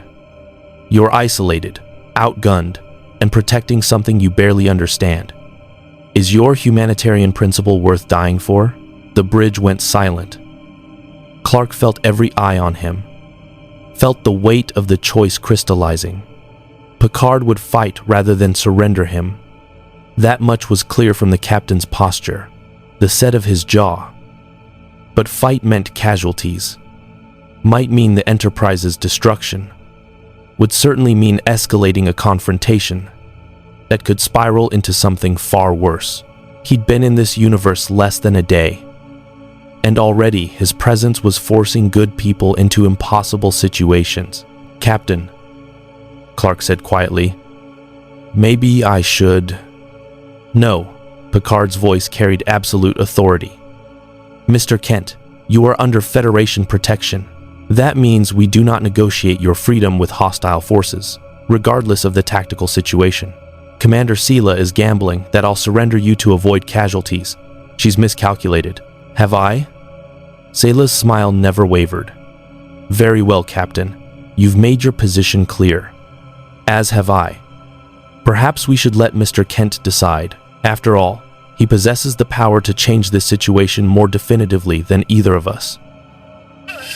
Her gaze locked onto Clark. Tell me, refugee, if we open fire on the Enterprise, will you watch while your protectors die? Or will you act to save them, revealing the full extent of your capabilities in the process? And there it was, the trap closing with elegant precision. If Clark did nothing, the Enterprise might be destroyed. If he intervened, he'd be demonstrating exactly the kind of overwhelming power the Romulans wanted to study or control. Either way, Sayla won something valuable. Your silence speaks volumes, Sayla observed. You're powerful enough to stop an asteroid, but can you stop disruptor fire? Can you intercept plasma torpedoes? Can you protect an entire starship while we test your limits? These are questions the Empire requires answered. So I'll give you 30 seconds to decide. Come voluntarily, or we discover your capabilities through more destructive means. Choose wisely, Mr. Kent. Your new friends' lives depend on it. The view screen held Sayla's face, confident and calculating. Behind Clark, the bridge crew waited with disciplined tension for Picard's orders, for some brilliant tactical solution that would extract them from an impossible situation. And in the silence, Clark Kent felt the familiar weight of responsibility settling across his shoulders. The burden of being powerful enough to change outcomes, but never quite powerful enough to do so without cost. Welcome to the Star Trek universe, Clark thought grimly, where even saving lives comes with a price tag attached. The seconds stretched like hours as every soul on the Enterprise bridge waited for the universe to decide their fate. Clark's enhanced hearing tracked 3 Romulan warbirds charging weapons, heard Worf's barely audible growl as the Klingon calculated firing solutions against impossible odds, detected the elevated heartbeats of crew members facing combat they knew they might not survive. And through it all, Commander Sela's face on the view screen wore that predatory smile. 20 seconds, Mr. Kent, she said pleasantly. I do hope you make the pragmatic choice. It would be unfortunate to damage Captain Picard's lovely ship when a simple surrender would preserve so many lives. Belay that, Picard said, voice cutting like steel. Mr. Worf, target the lead warbird's weapon systems. Prepare to fire on my command. All hands, brace for evasive maneuvers. Captain, Clark started. Not another word, Mr. Kent. Picard stood, moving to the center of the bridge with command presence that somehow made him seem 10 feet tall, despite his relatively modest stature. Commander Sela, you have made a critical error in judgment. You assumed that threat of force would compel either Mr. Kent's surrender or my compliance. You were wrong on both counts. The Federation does not negotiate with extortion. If you open fire on this vessel, you will trigger the exact interstellar incident you hope to avoid. And regardless of whether you succeed in disabling the Enterprise, Starfleet Command will receive our logs detailing 3 Romulan warbirds conducting military operations in Federation space. Your Senate will have questions, Commander. Uncomfortable questions. 10 seconds, Sela replied, unbothered. Your recordings mean nothing if we eliminate all evidence. Dead ships tell no tales, Captain. Clark felt rage building, not the hot anger of impulse, but the cold fury that came from watching bullies threaten innocence. He'd faced Lex Luthor's machinations, Darkseid's armies, tyrants who thought might made right. Every universe apparently came equipped with the same type of predator, people who saw power as something to exploit rather than responsibility to bear. 5 seconds. Last chance, refugee. Your choice determines whether the Enterprise survives the next minute. Commander, Clark said, his voice carrying a hardness that made even Picard glance his direction. You've made 2 mistakes today. First, you assumed I'd let you murder innocents to get what you want. Second, you assumed 3 ships were enough. Enough for what? To stop me. Clark moved. One instant he was standing on the bridge. The next, he was simply gone. No transporter shimmer. No warning. Just absence where presence had been. He'd moved through them. What the Riker started. On the view screen, Sela's expression shifted from confidence to confusion to alarm in the span of a heartbeat. Tactical, report. Where did? The lead warbird shuddered as something struck its forward hull with the force of a meteorite impact. On the Enterprise's sensors, a humanoid signature moving at velocities that made impulse engines look sluggish appeared as a streak of light between the vessels.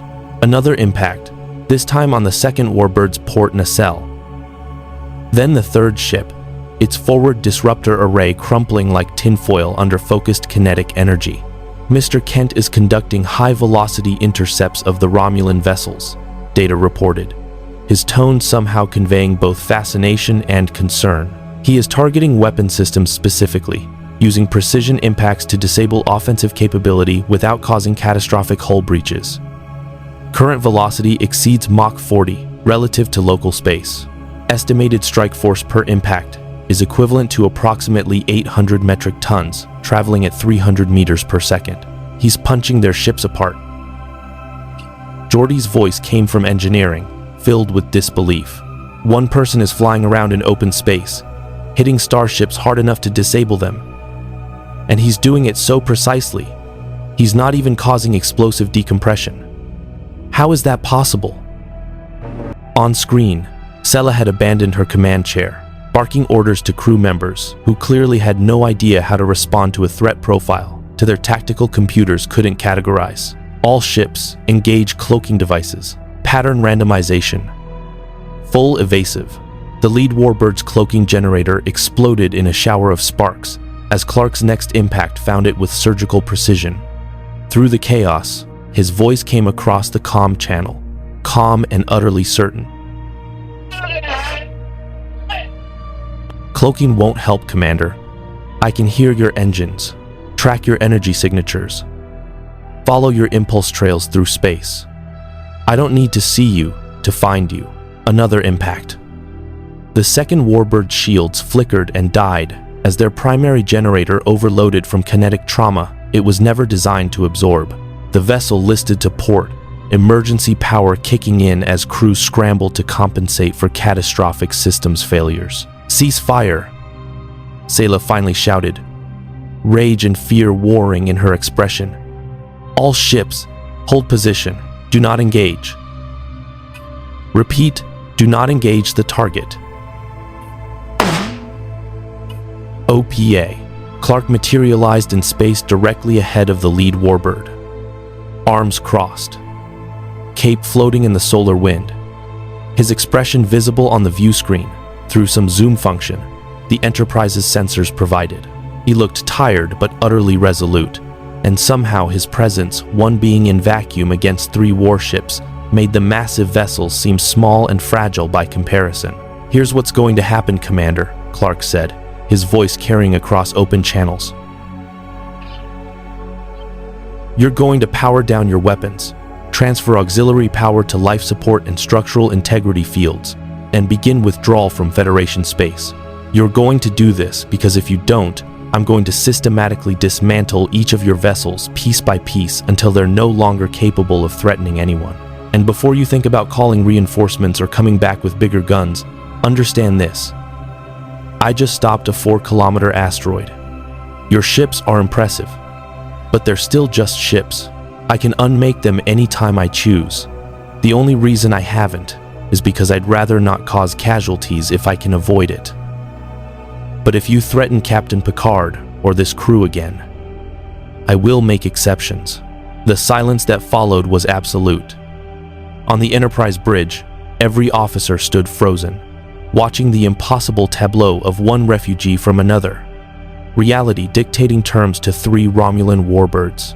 Picard's expression was unreadable, though Clark's enhanced hearing detected the captain's heart rate had actually decreased relief. "You dare threaten the Romulan Star Empire?" Sela's voice was ice and fury. "You dare attack our vessels? Without provocation? You threaten to destroy the Enterprise," Clark replied evenly. "That was provocation.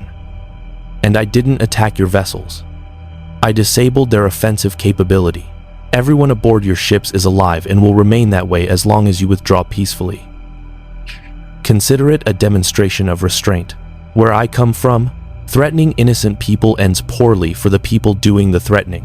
Apparently that's a universal constant." Sela's jaw worked silently for a moment, calculations visible behind her eyes. Finally, she straightened in her command chair, dignity wrapping around her like armor, even in defeat.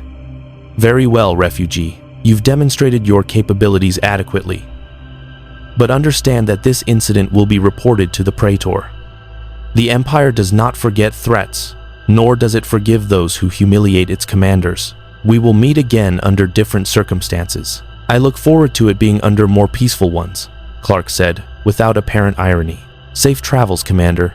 The 3 warbirds began to withdraw, their impulse engines flaring as they limped away from Federation space. Damage was evident on all 3 vessels. Crumpled hull plating, disabled weapon systems, flickering shields, struggling to maintain integrity. They'd survived the journey home, but they'd carry the scars of this encounter as physical reminders that the universe had rules, and threatening innocent people violated them. "Enterprise, this is Kent, requesting transport back. I think I've had enough excitement for one day. Stand by for transport, Mr. Kent." O'Brien's voice responded, audibly shaken. "And sir, remind me never to make you angry. I am not." The transporter beam claimed Clark once more, and he materialized back in the transporter room to find O'Brien staring at him with an expression mixing awe and wariness. "Welcome back, sir. That was the most incredible thing I've ever seen. And I once watched the Enterprise separate her saucer section while under fire from Klingon battlecruisers. Thanks, Chief." Clark stepped off the platform, suddenly aware of how exhausted he felt. Stopping the asteroid had drained him, but the high-velocity combat with the warbirds had pushed him further than he'd operated since arriving in this universe. His cells were screaming for energy, for the rich radiation of a yellow sun, for rest. I don't suppose there's somewhere quiet I could sit down before the captain asks to see me. I'm afraid that somewhere will have to be my ready room. Picard's voice came from the doorway, accompanied by the man himself. His expression was complex, not quite approval, not quite censure, but something thoughtfully evaluating. Mr. Kent, we need to talk. Now. The walk to the ready room felt longer than it should have. Crew members they passed stopped and stared, whispered conversations cutting off as Clark moved through corridors that suddenly felt far less welcoming than they had hours ago. He'd saved the colony. He'd protected the Enterprise. And somehow, in doing both, he'd become something other than a refugee in their eyes. Something powerful and perhaps frightening. Picard's ready room door closed behind them with a hiss of pressurized air, sealing them in private conversation. The captain moved to the replicator, ordered tea, then turned to face Clark with an expression of profound weariness. Mr. Kent, in the span of approximately 4 hours, you have stopped an extinction-level asteroid impact, demonstrated the ability to disable 3 Romulan warbirds simultaneously, and established yourself as potentially the most dangerous individual in Federation space. So before we discuss anything else, I need you to answer one question with complete honesty. Picard met his gaze directly. Are we safe with you aboard this ship? The question struck like a physical blow. Clark had expected gratitude, perhaps concern about diplomatic fallout, maybe questions about his capabilities. But this was the core of it, trust. The fundamental question that defined every relationship he'd ever had with anyone who knew what he truly was. Yes, Clark said simply. Captain, I would never harm you or your crew. I don't hurt innocent people. That's not who I am. I want to believe that. Truly, I do. But Mr. Kent, what I witnessed today was someone with capabilities that exceed anything in our experience. You disabled 3 warships with your bare hands. You threatened to dismantle them piece by piece if they didn't comply with your demands. That is not the language of diplomacy or restraint. That is the language of someone accustomed to imposing their will through superior force. I was protecting you. Clark's frustration boiled over. They were going to destroy the Enterprise. Was I supposed to let them kill everyone aboard because intervening too effectively would look threatening? Should I have let them take me so you could maintain diplomatic niceties while I disappeared into some Romulan laboratory? Perhaps not, Picard conceded. But you made that decision unilaterally, without consulting me, without coordinating with my crew. You took command of the situation through sheer power, overriding my authority as captain of this vessel. And while I acknowledge your actions saved lives, they also established a dangerous precedent. That you will act according to your judgment, regardless of Federation authority or procedure, because sometimes that's what saving lives requires. Captain, I respect your authority. I respect what the Federation represents. But I won't stand by and watch people die because proper procedure takes too long or because someone's worried about diplomatic implications. You asked me earlier what I'd do if the Prime Directive conflicted with saving lives. Well, now you know. I choose lives. Every time. Picard set down his tea, moving to the viewport where stars streamed past at warp speed.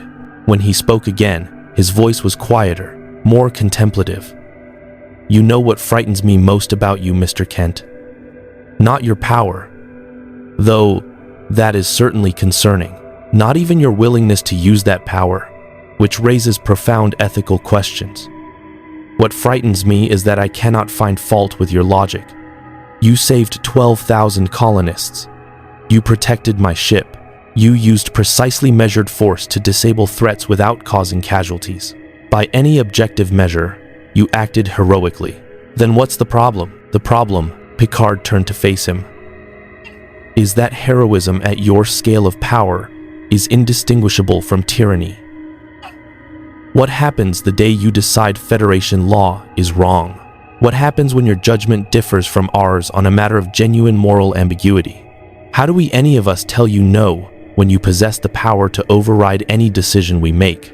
The question hung between them, heavy with implications neither wanted to acknowledge. Clark thought of Injustice Superman, of the Justice Lords, of every dark mirror universe where his counterparts had crossed lines and become the very thing they'd sworn to oppose. Power without accountability. Judgment without oversight. Good intentions. Paving roads to tyranny. I don't have a good answer for that, Clark admitted quietly. In my universe, I accepted oversight. I worked with governments, submitted to legal frameworks, tried to be accountable even when it complicated things. But I also knew that ultimately, if I genuinely believed something was right, no force on earth could stop me. That's a terrifying amount of power for one person to hold, and I've spent my entire life trying to be worthy of it. All I can tell you is that I've never sought to rule, never wanted to impose my will, never believed my power made me wiser or more worthy than anyone else. I just wanted to help. Wanting to help and helping are not always the same thing, Mr. Kent. History is littered with powerful beings who believed they were helping when they were actually destroying the very things they sought to protect. The Prime Directive exists because we learned, through painful experience, that even well-intentioned intervention often causes more harm than good, and yet you reject that principle entirely. Not entirely. I understand the reasoning. But Captain, there's a difference between interfering in a civilization's natural development and preventing extinction-level disasters. The colonists on Galen IV have warp capability, advanced technology, full Federation membership. Helping them doesn't rob them of agency or create dependency. It's just helping. Agreed. But where is the line? What about a pre-warp civilization facing the same asteroid?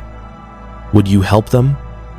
Clark hesitated, the ethical trap evident. I don't know.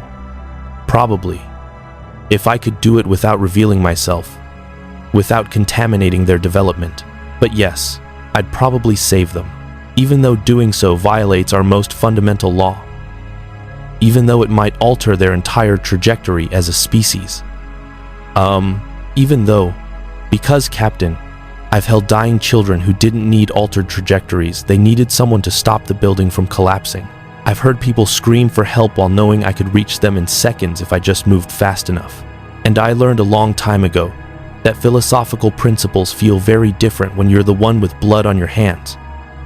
Because you chose theory over action. Picard absorbed this, his expression troubled.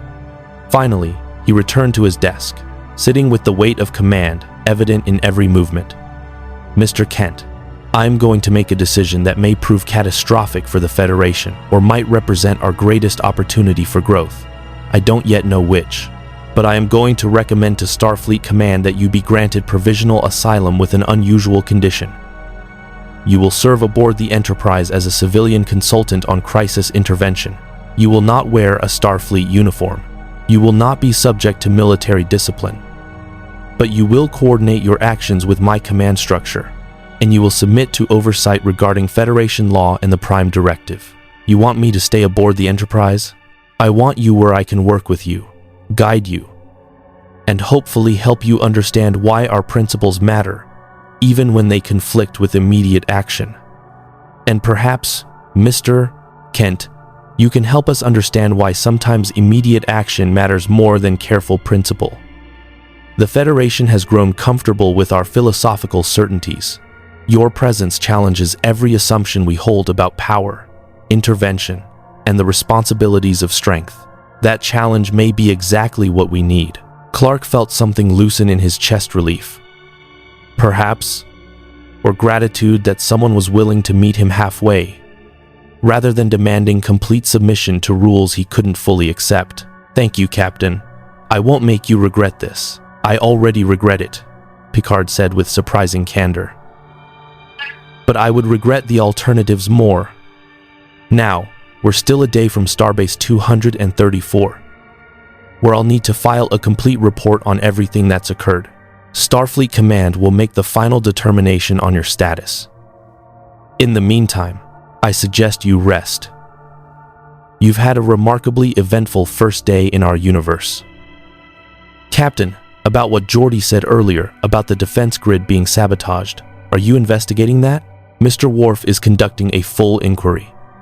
If someone deliberately disabled Galen IV's defenses to coincide with that asteroid impact, it suggests a level of planning that is deeply concerning. Someone wanted that colony destroyed, or wanted to create circumstances that would force you to reveal your capabilities. Either possibility raises questions I'm not certain I want answered. You think the Romulans were involved?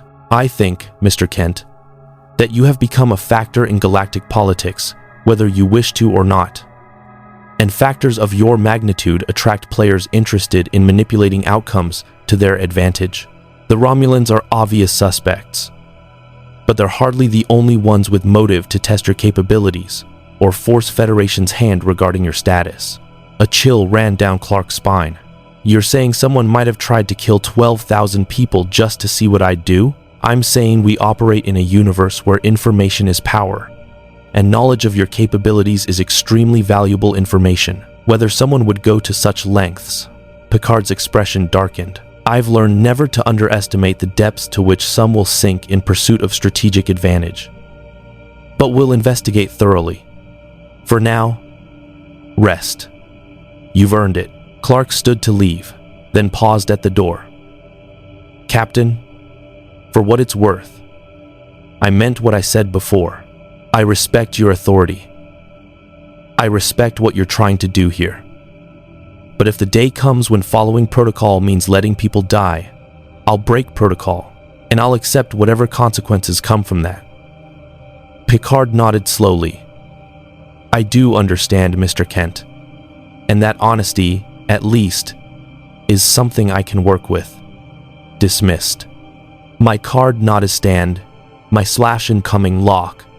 My card nodded slowly. I do understand, Mr. Kent. Mr. Kent. At least is something I can work with. The corridor outside was quieter now, fewer crew members passing through during gamma shift. Clark made his way to guest quarters that suddenly felt less like sanctuary and more like a cell, comfortable, well-appointed, but still a place where he existed at others' sufferance, dependent on the continued goodwill of people who had every reason to fear what he represented. He'd saved the colony, protected the Enterprise, demonstrated both his power and his restraint, and somehow, impossibly, he felt more isolated than he had waking up alone in the wreckage of his escape pod. Welcome to the Federation, he thought bitterly, where even doing the right thing comes with asterisks and ethics committees attached. But as he settled onto the bed, exhaustion finally claiming him, Clark allowed himself one small comfort. Picard hadn't ordered him locked up or sedated or handed over to Starfleet security. The captain had offered partnership, however uneasy. That was more than Clark had any right to expect, and more than he'd gotten from some governments in his own universe. It was a start. Maybe that would be enough. Starbase 234 emerged from the view screen, like a monument to Federation ambition, a massive mushroom-shaped structure orbiting a pale blue gas giant. Its hull bristling with docking ports, communications arrays, and defensive emplacements that spoke of military pragmatism beneath diplomatic pleasantries. Clark watched from the observation lounge as the Enterprise glided toward its assigned berth, marveling at the sheer scale of construction that humanity and its allies had achieved in this universe. In his reality, the Justice League's watchtower had been impressive. This was an entire city in space, home to tens of thousands, a hub of commerce and military coordination that made even advanced Earth infrastructure look primitive by comparison. Impressive, isn't it? Commander Riker's voice broke Clark's reverie. The first officer had entered quietly, carrying 2 cups of coffee from the lounge replicator. And Ender Proffery. Also wasn't bread. Ender Proffery. He offered one to Clark, who accepted it with a grateful nod, despite not needing caffeine for alertness. Starbase 234 serves as Starfleet's primary coordination hub for this sector. Medical facilities, ship repair, diplomatic quarters for visiting dignitaries, and enough firepower to hold off a small fleet if necessary. After what happened with the Romulans, Captain Picard thought you should see what Federation resources look like when properly concentrated. It's remarkable, Clark admitted, sipping the coffee which tasted surprisingly good for something materialized by a machine. In my universe, we never built anything like this. We had space stations, obviously, but nothing approaching this scale. Most of our presence in space was exploratory or military, not civilian infrastructure. That's the Federation difference, Riker said, moving to stand beside him at the viewport. We don't just explore space, we live in it. Those aren't all Starfleet personnel on that starbase.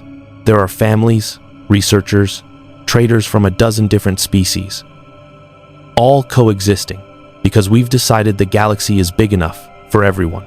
It's not perfect, but it's what we're building toward. Clark heard the pride in Riker's voice, the genuine belief in something larger than individual ambition. It reminded him of the speeches he'd heard at the United Nations, the optimistic vision of humanity united in common purpose. Commander, can I ask you something? Shoot, what do you really think of me? Not the official Starfleet position, not what Captain Picard says. What does Will Riker think about having someone with my capabilities aboard his ship? Riker considered this, his expression thoughtful. When he spoke, his voice carried the directness of someone who decided honesty was worth more than diplomacy. Honestly? You scare the hell out of me. I've been in Starfleet for 15 years. I've faced Romulans, Borg, energy beings that could rewrite reality with a thought. But you're different. The Borg are a known threat.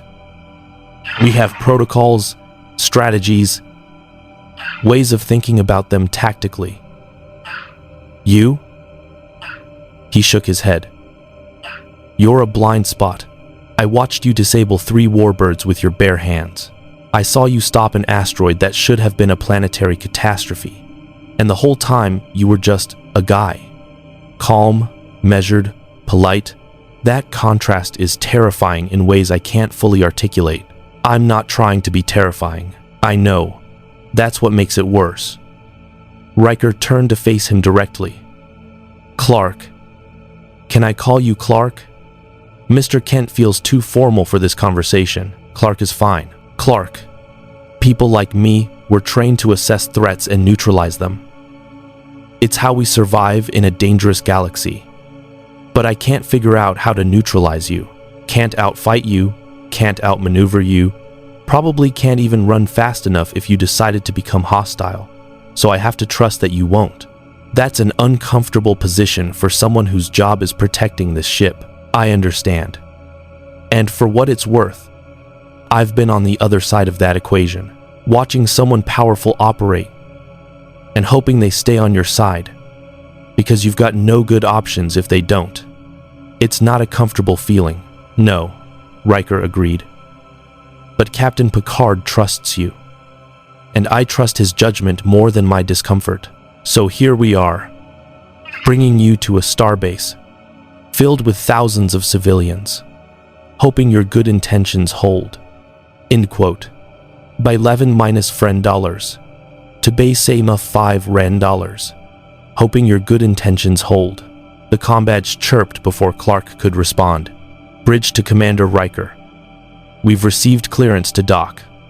Admiral Nechayev has requested immediate conference with Captain Picard and Mr. Kent upon arrival. Priority 1. Riker tapped his badge.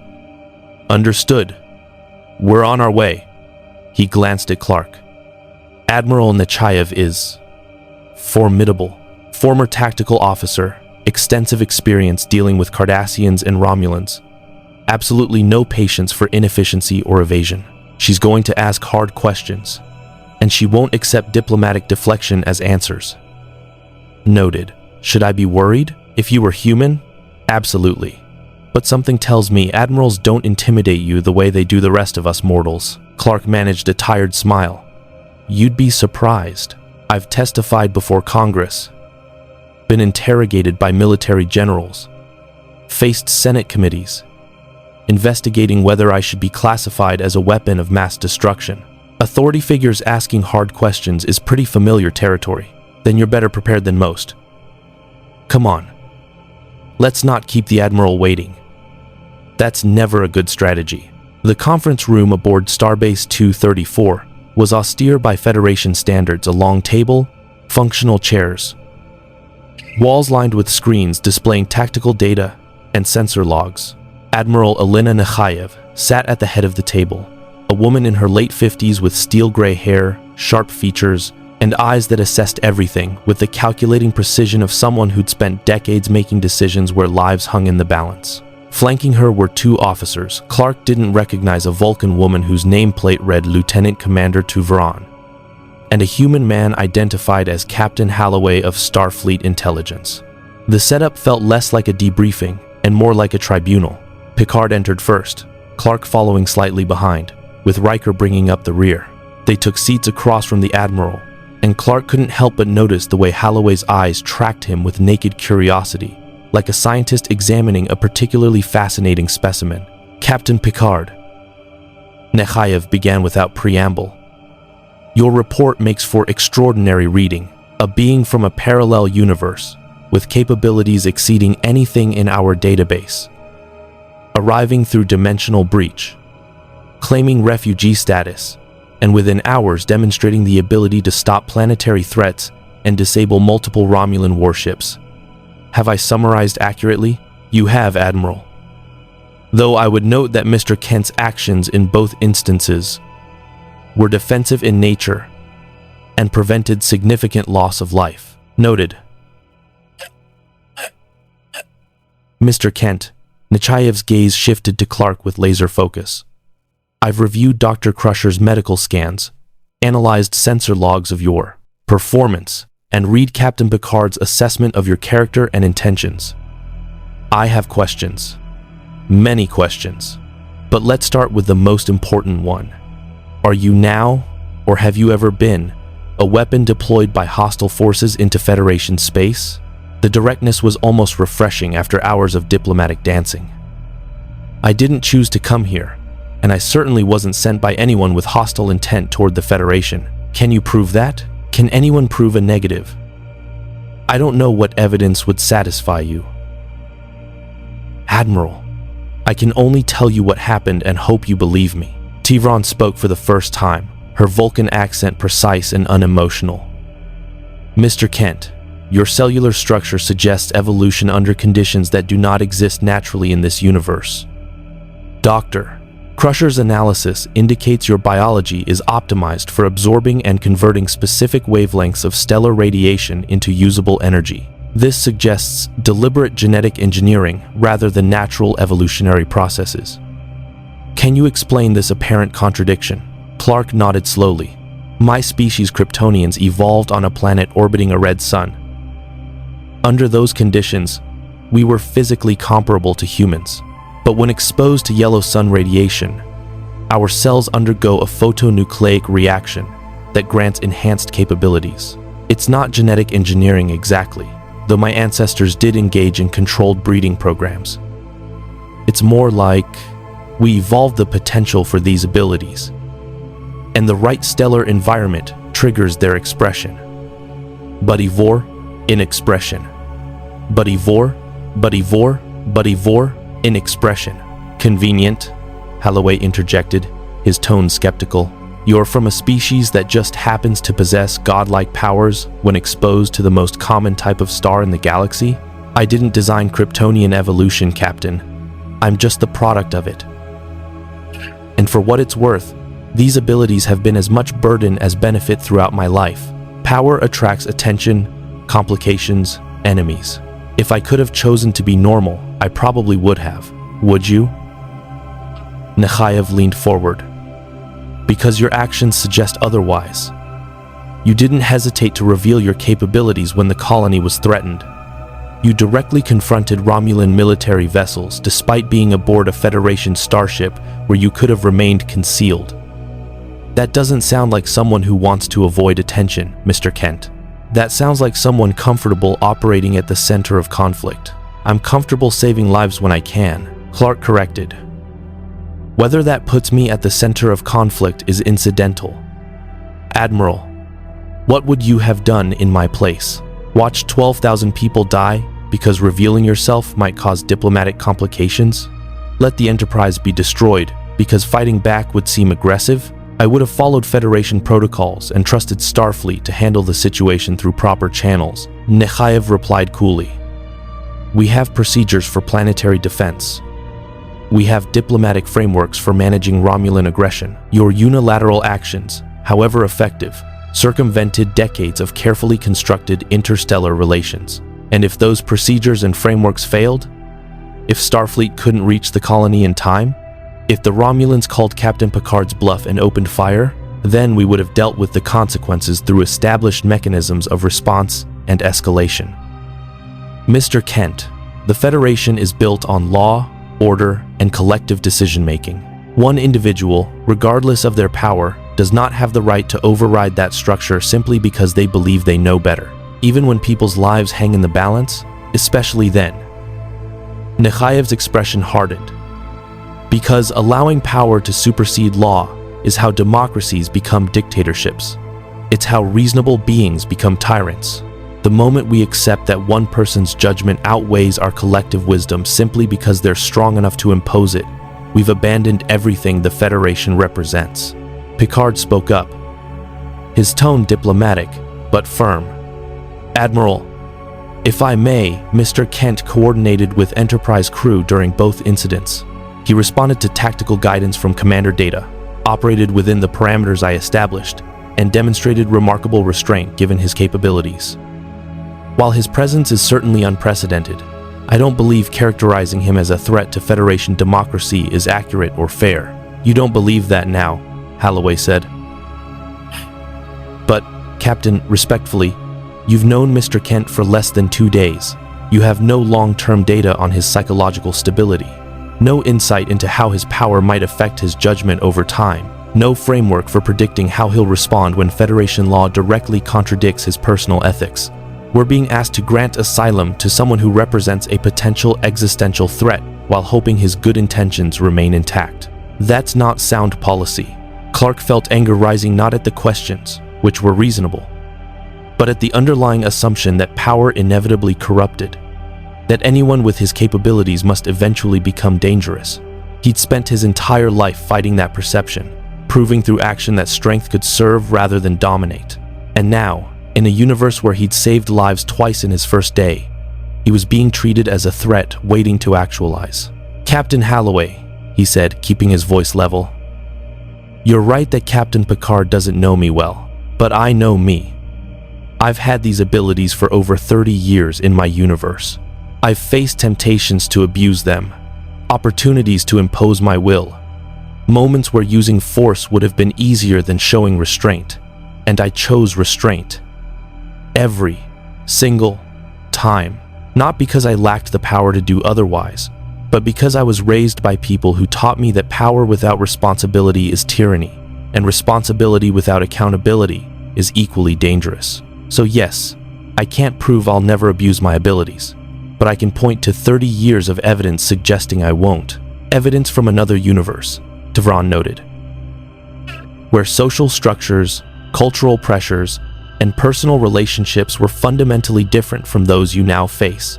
Extrapolating future behavior from past context is logically questionable when the context has changed so dramatically. Then what do you want from me? Clark's frustration leaked through despite his efforts at control. Because it seems like no matter what I say or do, you've already decided I'm dangerous. Should I not have saved the colony? Let those people die to avoid revealing my capabilities? Should I have let the Romulans destroy the Enterprise to maintain some illusion that I'm not a factor you need to consider? What exactly would have satisfied you that I'm not a threat? Nothing, Nechayev said bluntly. Mr. Kent, understand something. You are a threat. Not necessarily a hostile one, but a threat nonetheless. You possess capabilities that place you beyond our ability to contain or compel. You've demonstrated willingness to act unilaterally when you judge circumstances warrant it. And you've stated explicitly that you'll violate Federation law if you believe doing so serves a greater good. Those facts make you a strategic variable we cannot control, which means you are, by definition, a threat to the stability we've worked centuries to achieve. So what happens now? You lock me up? Exile me to some uninhabited system? Keep me under constant surveillance like a weapon that might go off? No, Nechayev said, surprising him. We grant you asylum, with conditions. You'll serve aboard the Enterprise, as Captain Picard suggested, civilian consultant. No Starfleet authority, but coordinated oversight of your actions. You'll submit to regular psychological evaluations. You'll participate in diplomatic briefings regarding Federation law and the Prime Directive, and you'll accept that any violation of Federation principles will result in immediate review of your asylum status, potentially including exile or more extreme measures if necessary. Extreme measures? Clark's eyes narrowed. What does that mean? What does that mean? Holloway answered, his expression carefully neutral. It means, Mr. Kent, that Starfleet has contingency protocols for entities we cannot conventionally contain.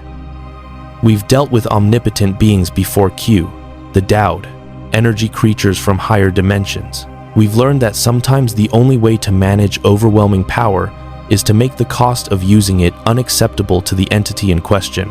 If you ever threaten Federation security, we have means of response you would find. The threat hung in the air, unsubtle and unmistakable. Clark understood immediately. They were talking about hostages, leverage, threatening things or people he cared about to keep him in line. It was the Luthor playbook, the government playbook, the strategy of every organization that wanted to control Superman without being able to match his power. You'd threaten innocent people to control me. His voice was flat, emotionless, the tone he used when anger went beyond heat into something colder and more dangerous. We would do whatever was necessary to protect billions of Federation citizens from a potential threat, Holloway replied. Just as you would apparently do whatever you judge necessary to save lives. We're not so different, Mr. Kent. Both willing to cross lines when stakes are high enough. The difference is, we have legal authority and democratic oversight for our decisions. You have only your own judgment. That's enough, Captain, Picard interjected sharply. Admiral, I must protest this line of discussion. Mr. Kent has acted in good faith, saved lives, and demonstrated remarkable restraint. Threatening him or those around him is not only counterproductive, it's unconscionable. We're supposed to be better than that. Nechayev held up a hand. Peace, Captain. No one is threatening Mr. Kent. Captain Holloway is simply ensuring he understands the stakes. Mr. Kent, we're not your enemies. We're not looking to control you or exploit your abilities. But we are responsible for the security of over 150 member worlds and billions of sentient beings. That responsibility requires us to plan for contingencies, however unpleasant. Can you understand that position? Clark took a slow breath, forcing down the anger. They weren't wrong, exactly just approaching the problem from a perspective that viewed him as an equation to be solved rather than a person to be trusted. It was familiar, exhausting, and ultimately futile to fight directly. I understand you're scared, he said finally. I understand that someone with my capabilities represents an unknown you can't easily account for in your strategic planning. But Admiral, I'm not your enemy unless you make me one. I don't want to fight the Federation. I don't want to circumvent your laws or undermine your authority. I just want to help people and maybe, eventually, find a way home. If you can accept that, if you can work with me instead of trying to control me, we'll get along fine. But if you start threatening people I care about or trying to manipulate me through leverage, you'll discover why every government that tried that approach in my universe eventually regretted it. The silence that followed was heavy with implication. Finally, Nechayev nodded slowly. Fair enough, Mr. Kent. I believe we understand each other. You're granted provisional asylum under the conditions I outlined. Captain Picard will provide oversight and regular reports on your integration into Federation society. This arrangement will be reviewed quarterly, with particular attention to any incidents involving potential Prime Directive violations or unauthorized use of force. Are these terms acceptable? They'll have to be, Clark said. But Admiral, understand this. I'll follow your rules as far as they allow me to follow my conscience. The day those things conflict irreconcilably, I'll choose conscience, and I'll accept whatever consequences come from that choice. That's the best I can offer. That's the best I can offer. Then I suppose, Nechayev replied. We'll discover whether the Federation is flexible enough to accommodate someone who places personal ethics above institutional law. It will be an interesting test of our principles. Dismissed, gentlemen. Captain Picard, a word in private. Clark and Riker filed out of the conference room, leaving Picard behind with the Admiral and her officers. The corridor outside was busy with Starbase personnel, but Clark barely registered them, his mind replaying the conversation and calculating implications. That went well, Riker said dryly. Did it? Felt more like I just passed a security screening by promising to be dangerous in acceptable ways. In quote, welcome to galactic politics. Everyone's dangerous in some way. The trick is being dangerous in directions that don't threaten people who can make your life difficult. Riker glanced at him. For what it's worth, you handled that better than I expected. Holloway was deliberately trying to provoke you, see if you'd lose control. You stayed calm. Practice. I've been in similar meetings before. Clark shook his head. Commander, does it ever bother you? The way your people approach everything like it's a problem to be managed through protocols and procedures? Sometimes situations require immediate action, not committee review. Sometimes, Riker admitted, but I've also seen what happens when people with power act without oversight. It usually ends badly, even when intentions are good. The Federation's slowness, its bureaucratic caution, those aren't bugs, Clark. They're features designed to prevent the kind of disasters that happen when charismatic strongmen decide they know what's best for everyone. I'm not trying to be a strongman, I know. But from their perspective, what's the difference between a benevolent strongman and a tyrant? Usually about 6 months and one bad decision. They're trying to make sure you never reach that point. Clark wanted to argue, wanted to insist he was different, that his principles would hold regardless of circumstance. But he'd seen Superman's dark reflections, the Justice Lords, Injustice Superman, every alternate reality, where good intentions had paved roads to authoritarianism. Maybe the Federation's paranoia wasn't paranoia at all. Maybe it was earned wisdom. Come on, Riker said, gesturing toward a window overlooking the Starbase's commercial sector. Let me show you something that might improve your perspective on the Federation. You've seen our military side, our diplomatic paranoia. Time you saw what we're actually building out here. They took a turbolift down several levels, emerging into what could only be described as a massive atrium.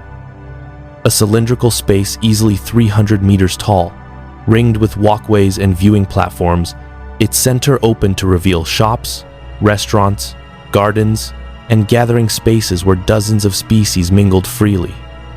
Clark saw humans talking with beings that had multiple arms, slug-like creatures negotiating with crystalline entities, children from half a dozen species playing together in an anti-grav park while their parents watched from nearby cafes.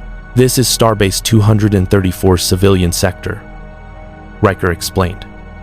40,000 permanent residents, another 10,000 transients at any given time. Humans, Vulcans, Andorians, Tellarites, Bolians, Betazoids, over 30 species living and working together. They're not Starfleet. They're just people, building lives, raising families, pursuing dreams among the stars. The possibility that different beings can coexist peacefully when we commit to understanding rather than dominating each other. Clark watched a human child offer a flowering plant to what appeared to be a purple-skinned alien with antennae. Saw the alien's face transform with delight. Heard laughter echo across species barriers in a universal language of joy. It reminded him of Metropolis at its best, when the city's diversity became its strength, when people from different backgrounds found common ground in shared humanity. Except here, humanity was just one thread in a tapestry that stretched across light years. It's beautiful, Clark admitted quietly. In my universe, we never achieved this. We were still fighting over borders, resources, ideological differences. We had the Justice League trying to protect everyone, but we never managed to unite them. This, he gestured at the scene below. This is what we were working toward. And this is what we're trying to protect, Riker said. This is why the Prime Directive exists, why we have protocols and oversight, why Admiral Nechayev gets nervous about powerful individuals operating outside institutional control. Because everything you see here, all of it, is fragile. It took centuries of war, genocide, near extinctions to build, and it could collapse in a generation if we let power supersede law. If we abandon the principles that barely hold this confederation together. I wouldn't threaten this, maybe not intentionally. But Clark, intentions don't matter. When you're powerful enough to reshape reality through action, the road to this starbase's destruction could easily be paved with your good intentions if you're not careful. That's what Nechayev understands. That's what you need to understand. This finally, lo containess, this what you need to understand. Before Clark could respond, alarms began to wail throughout the starbase, not the red alert of immediate danger, but something else, urgent and unsettling. Riker's comm badge chirped instantly. Bridge to Commander Riker. We have a situation. Multiple distress signals from Federation outposts along the Romulan neutral zone. Reports are fragmented, but it appears coordinated attacks are underway. Admiral Nechayev is recalling all ships. Enterprise is ordered to respond to distress call from Outpost Sierra 6. ETA. 3 hours at maximum warp. Riker's expression hardened with instant command focus. Acknowledged. I'm on my way. Riker out. He turned to Clark. We need to move. If the Romulans are launching coordinated strikes, this could be the opening move of something much bigger. Captain will want you on the bridge. You think this has something to do with me? I think you humiliated Commander Sela in front of her fleet. The Romulans don't forget slights, and they don't forgive them. Whether this is retaliation or opportunity, your presence just became a strategic factor in a potential interstellar conflict. Riker started toward the turbolift at a run. Welcome to the Federation, Clark. Hope you're ready for what comes next. Because things are about to get very complicated. As Clark followed, his enhanced hearing picked up dozens of conversations across the starbase officers, scrambling to posts, families being evacuated to secure areas, weapons systems charging as the station prepared for potential combat.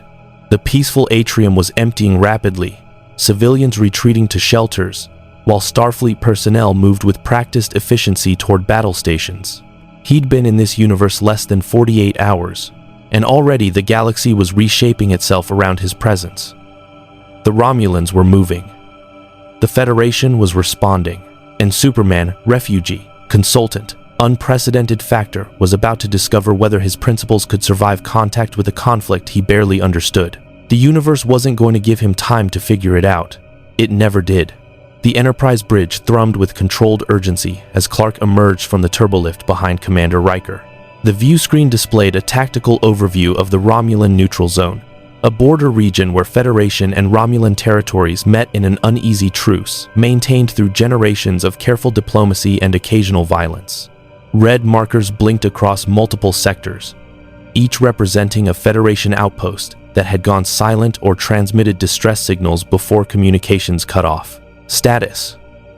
Picard commanded from his chair, his posture radiating the focused calm of a commander who'd faced crisis too many times to waste energy on panic. We've received distress calls from 7 outposts along the neutral zone. Data reported from Ops, his fingers dancing across controls with inhuman precision. Outpost Sierra 6 was the most recent. Their transmission indicated they were under attack by multiple Romulan vessels before communications ceased. Starfleet Command has ordered the Enterprise and 4 other starships to investigate and render assistance. We are the closest vessel to Sierra 6 ETA, 2 hours, 43 minutes at maximum warp, 7 outposts. Picard's jaw tightened. That's not a border skirmish or isolated incident. That's a coordinated military operation, Worf growled low in his throat. The Romulans are testing our defenses, Captain. Or worse, preparing for invasion. Rhys said, "We're preparing for invasion." Or, Riker suggested darkly, they're sending a message about refugees who embarrass their commanders. Clark moved to stand near the tactical station, trying to stay out of the way while understanding the situation. You think they're doing this because of what happened with Sela? The timing is suspicious, Picard acknowledged. Commander Sela returns to Romulan space, having been humiliated by an unknown entity in Federation custody. Within hours, coordinated strikes begin across multiple sectors. It could be coincidence, but I've learned not to trust coincidences where the Romulans are concerned. Captain. Geordi's voice came through from engineering. I'm detecting unusual power signatures in the warp core. Someone's been accessing our computer core, trying to download data about our encounter with the Romulan warbirds. The security protocols caught it, but whoever was trying got partial access before the system locked them out. A spy. Worf's hand moved to his phaser instinctively. We have a security breach. Picard stood. His command presence suddenly focused, like a blade. Mr. Worf. Internal security sweeps, deck by deck. Find anyone who shouldn't be here. Mr. Data. Full diagnostic on all computer systems. I want to know what information was compromised. Mr. LaForge. Lock down all data access, except for senior staff. No one downloads anything without my explicit authorization. Aye, sir. The bridge crew moved with practiced efficiency, responding to crisis with the coordinated precision that came from years of training and experience. Clark watched the organized chaos, feeling simultaneously impressed by their professionalism and frustrated by his inability to contribute meaningfully. In his universe, he could scan the entire ship with X-ray vision in seconds, identify anyone with elevated heart rate or nervous system activity, track data packets through electrical systems with the precision of— Wait, Captain, he spoke up hesitantly. I might be able to help with the spy hunt. I can hear heartbeats, detect body temperature variations, sense electromagnetic activity. If someone's nervous or trying to use unauthorized equipment, I could probably identify them faster than deck-by-deck sweeps. Picard exchanged glances with Riker, calculation visible in both men's expressions. Mr. Kent, that would require you to effectively scan every crew member aboard this ship. That's over 1,000 people. The privacy implications are less important than security when lives are at stake, Clark interrupted. Captain, I'm not going to memorize personal information or invade anyone's privacy beyond what's necessary to find the spy. I'm just listening for anomalies. Someone who's too nervous. Someone using equipment when they shouldn't be. Someone whose biosignature doesn't match their species profile. It'll take me maybe 10 minutes. Do it, Picard decided. Mr. Worf, coordinate with Mr. Kent. Any suspect he identifies, you investigate immediately. Clark closed his eyes, letting his enhanced senses expand throughout the Enterprise. His hearing reached beyond human ranges into frequencies only bats and dolphins could perceive naturally. He heard the hum of warp engines deep in the ship's heart, the whisper of recycled atmosphere through ventilation systems, the quiet conversations of crew members at their stations, and beneath it all, the biological symphony of over 1,000 beings, hearts beating in species-specific rhythms, lungs processing oxygen or alternative gases, nervous systems firing in patterns unique to each individual. Most were calm, focused on their duties despite the crisis. But one signature stood out, a Bolian male on Deck 7. His heart rate elevated far beyond normal stress responses, skin temperature spiking as his body diverted blood flow in a fight or flight response. He was near a data terminal in a maintenance corridor, somewhere crew members wouldn't normally be during alert status. Deck 7, Section 12. Clark reported, eyes still closed. Bolian male, alone in a maintenance corridor near a data access point. His biosignature indicates extreme stress. Heart rate approximately 190 beats per minute. Breathing rapid and shallow. Elevated cortisol levels. He's either terrified or about to do something he knows is wrong. Deck 7, Section 12. Worf confirmed, his fingers flying across tactical displays. That area should be unmanned during alert status. I'm reading a Bolian biosignature Ensign Yaltar, assigned to engineering. What's he doing there? Worf's eyes narrowed. Computer. Locate Ensign Yaltar. End quote. Ensign Yaltar is in Deck 7, Section 12, the computer responded. Security team to Deck 7, Section 12, Worf commanded. Detain Ensign Yaltar for questioning. Use of force authorized if he resists. On the internal security feed now displayed on a secondary screen, Clark and the bridge crew watched as security officers converged on the maintenance corridor. Ensign Yaltar, a blue-skinned humanoid with the characteristic bald head of his species, worked frantically at a data terminal, his fingers trembling as he input commands. He looked up as security arrived, and for a moment Clark thought he might surrender. Instead, the ensign pulled a small device from his uniform and pressed it to his neck. His body convulsed, biosigns spiking wildly before flatlining. He collapsed instantly, dead before security could reach him. Damn, Riker breathed. He killed himself rather than face interrogation. A suicide implant, Worf growled. Romulan design, based on the energy signature. The spy was more afraid of his handlers than of us. Mr. Data, what did he access? Picard's voice was tight with controlled anger. Data's fingers moved across his console, pulling up access logs. Ensign Yaltar downloaded complete files on Mr. Kent's biosignature, medical analysis, and sensor logs from both the asteroid interception and the encounter with the Romulan warbirds. He transmitted the data via subspace burst to coordinates just inside the neutral zone before his death. The Romulans now have comprehensive intelligence on Mr. Kent's capabilities. Clark felt his stomach sink. They know everything. My powers, my limitations, the stellar radiation dependence, all of it. Not quite everything, Data corrected. The files contained only what we've observed so far. But yes, the Romulans now possess sufficient data to begin formulating tactical responses to your presence. If they are indeed behind the outpost attacks, they did so with full knowledge of the variable you represent. Captain, Worf reported. I'm analyzing Ensign Yaltar's duty logs. He was assigned to the Enterprise 6 months ago, transferred from Starbase 157 after exemplary service. Nothing in his record suggests espionage. His background checks were thorough. The Romulans play the long game, Picard said grimly.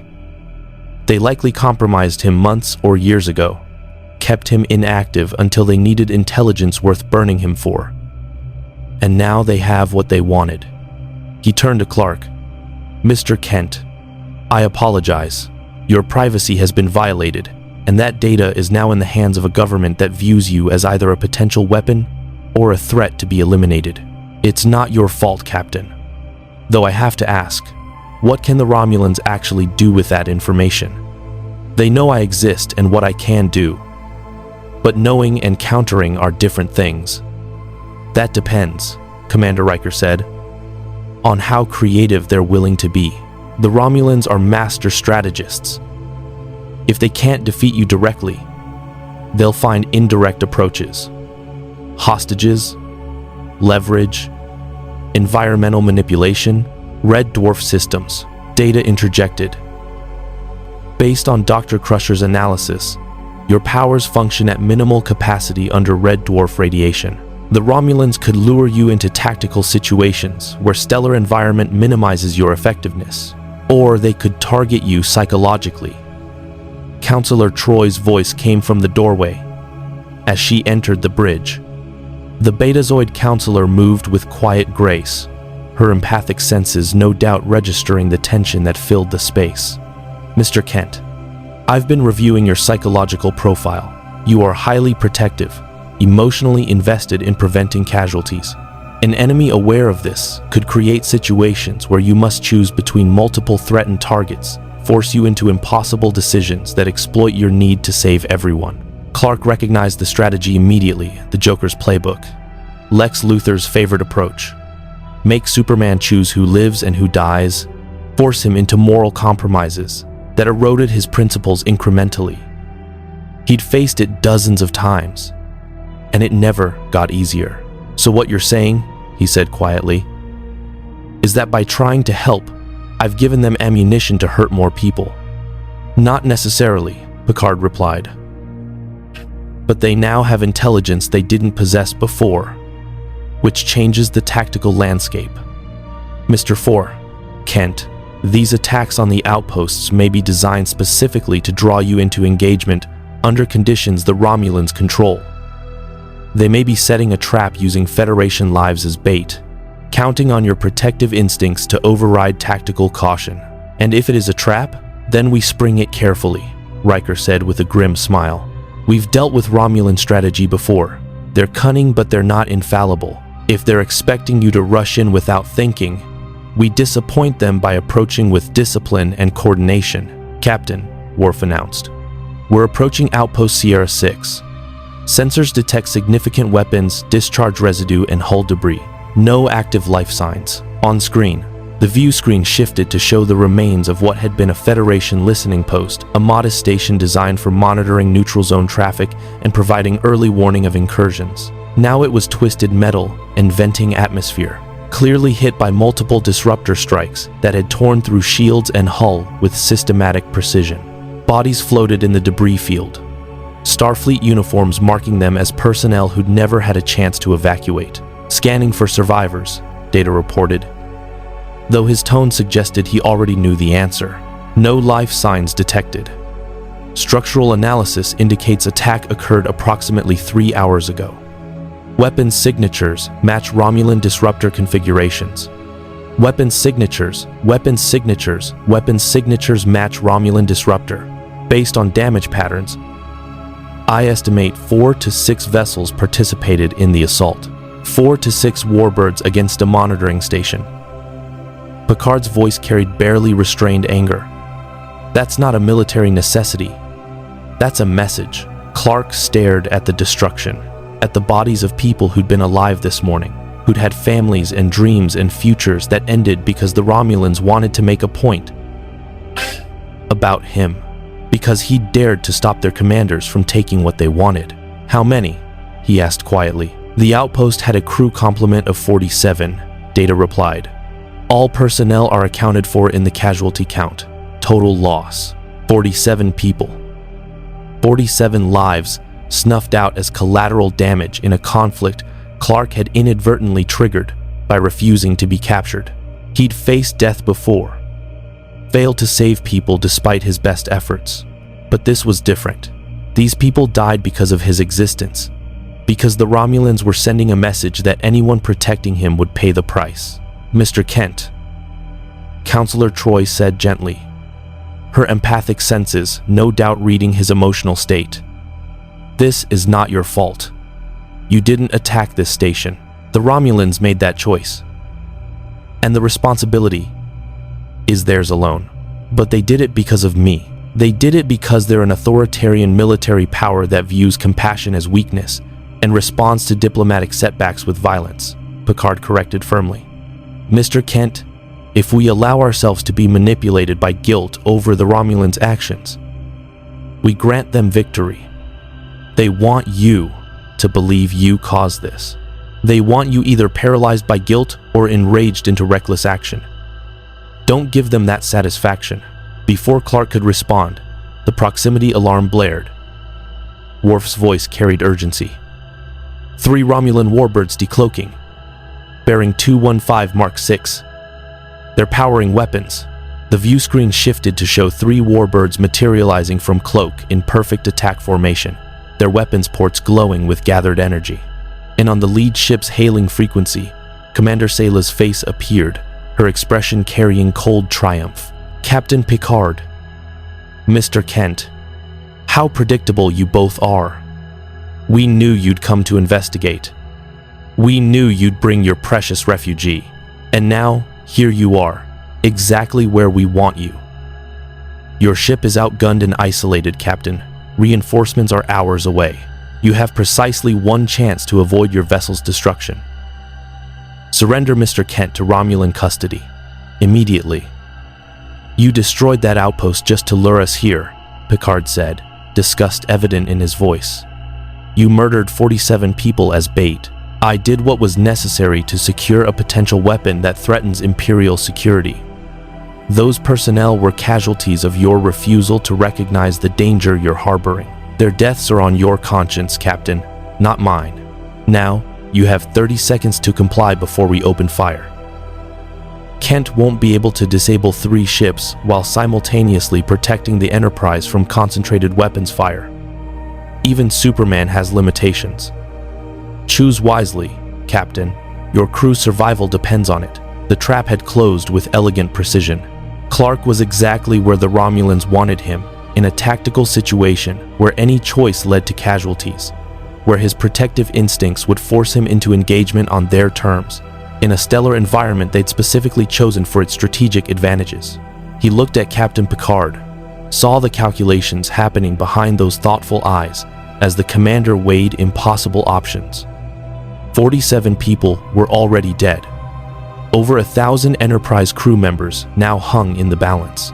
And Superman, the man who'd spent his life saving everyone he could, stood at the center of a choice that might doom the very people he'd promised to protect. The Romulans had studied him well. They'd identified his greatest weakness, the inability to accept casualties when he believed he could prevent them. And now they were betting that weakness would force him into surrender or suicide tactics that would either eliminate him or reveal vulnerabilities they could exploit. Welcome to the real cost of power, Clark thought grimly, where even winning feels like losing. And every choice carries a body count you can't forget. 10 seconds, Captain. Sayla's voice carried absolute confidence. Make your decision. Though I suspect we both know what it will be. Heroes are so wonderfully predictable. The seconds ticked away with mechanical precision while the Enterprise bridge held its collective breath.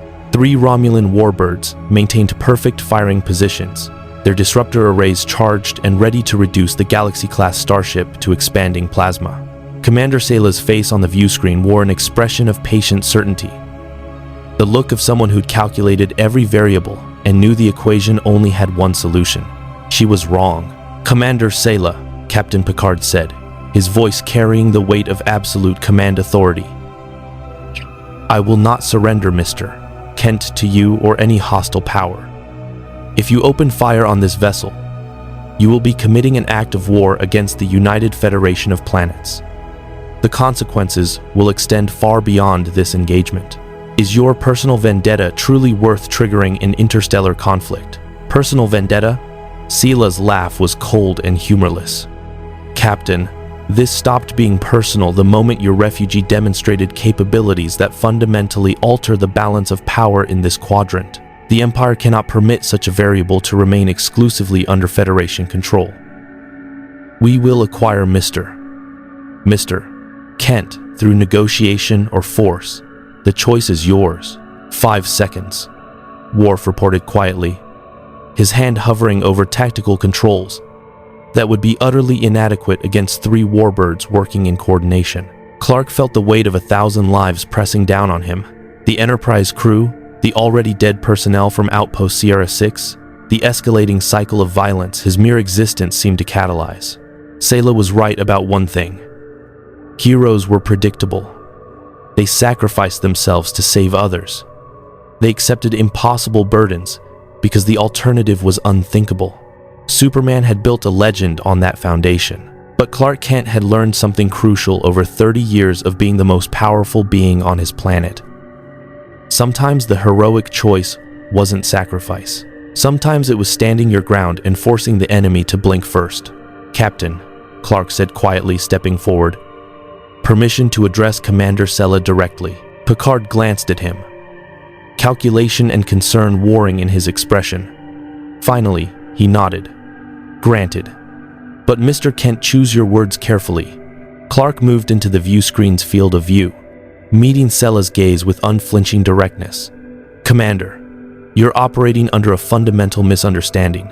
You think you've trapped me in a situation where I have to choose between surrender and watching innocent people die.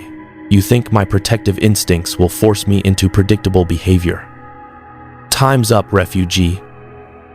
"Captain Picard, what is your—" "I'm not finished," Clark interrupted, his voice carrying an edge that made Sela pause.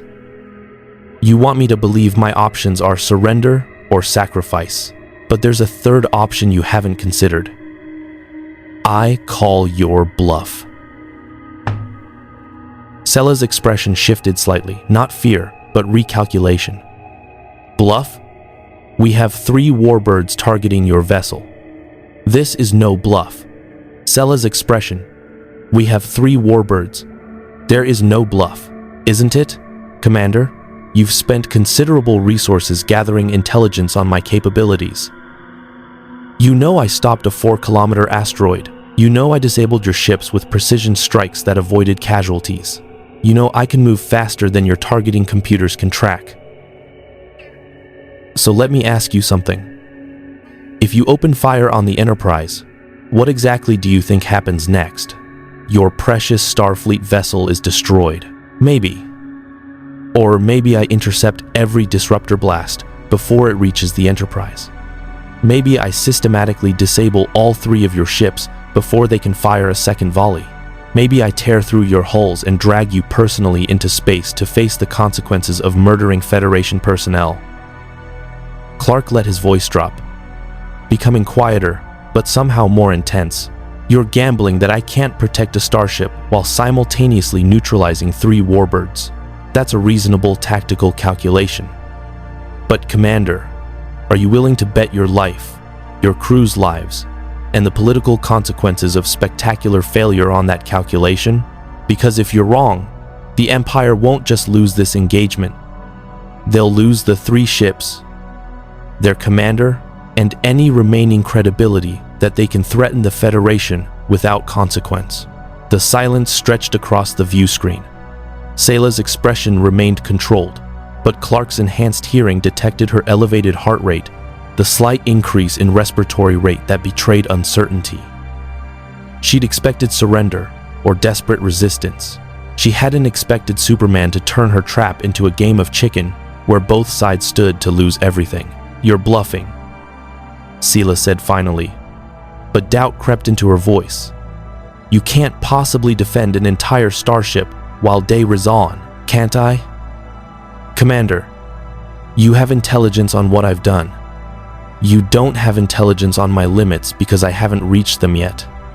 Maybe I can do exactly what I'm suggesting. Maybe I'll fail and people will die. But are you certain enough to risk finding out? Because once you give the order to fire, there's no diplomatic solution, no tactical retreat. We discover definitively whether I'm bluffing or whether 3 Romulan warbirds are about to become the most expensive mistake your empire made this century." Picard stepped forward, recognizing the moment and pressing the advantage. "Commander Sela, Mr. Kent makes a compelling point. You've created a situation where both sides face catastrophic consequences if this escalates to violence. The Federation has suffered casualties we will not forget or forgive. But we're offering you an opportunity to withdraw before those casualties multiply exponentially. Take it, return to Romulan space, file your protests through diplomatic channels, live to fight another day under circumstances more favorable to your strategic objectives. That's not defeat, that's pragmatism. And if we withdraw," Sela said slowly, "what prevents you from pursuing?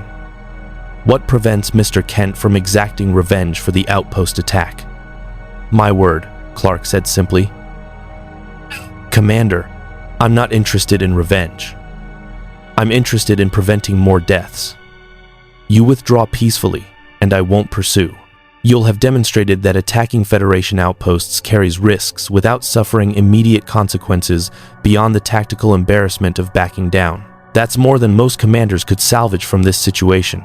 The calculations played across Sela's face, weighing odds, considering political ramifications, measuring the distance between victory and disaster. Clark could see the moment she recognized the truth. She'd built a trap that caught both parties, and now neither could escape without potential catastrophe. You're offering to let us retreat with honor intact, she said finally. I'm offering to let you retreat alive, Clark corrected. Honor is between you and your government. But yes, if you withdraw now, this ends here. No pursuit, no retaliation, no immediate consequences beyond the knowledge that threatening Federation personnel, when I'm present, is an unprofitable strategy. Another long silence. Then Sela's expression hardened into something resembling professional respect. Very well played, Mr. Kent. You've turned my own strategy against me. The Empire will remember this conversation and the precedent you've established. But understand, this matter is far from resolved. The Empire's concerns about your capabilities and the Federation's custody of you remain. We will pursue other avenues. 1. As long as those avenues don't involve murdering innocent people, we'll deal with them as they come, Clark replied. Poetic sentiment. I wonder if you'll maintain it when circumstances become more complex. Sela gestured to someone off-screen. All ships, cease targeting solutions. Withdraw to the neutral zone boundary. Today's lessons have been educational, Captain Picard. I trust we've all learned something valuable about the new variables in our ongoing chess match. Indeed we have, Commander. Starfleet out. The view screen returned to showing the 3 warbirds as they broke formation and accelerated away, their impulse engines flaring as they retreated toward Romulan space. Within minutes, they'd crossed back over the neutral zone boundary and engaged cloaking devices, vanishing from sensors like ghosts dissolving into darkness. The bridge remained silent for several heartbeats, the tension slowly bleeding away as crew members processed what had just occurred. Finally, Riker let out a breath he'd been holding. Did that just happen? Did Superman just out-negotiate the Romulans? Not negotiation, Picard corrected, a faint smile touching his features. Tactical psychology. Mr. Kent recognized that Commander Sela's trap relied on predictable heroic sacrifice.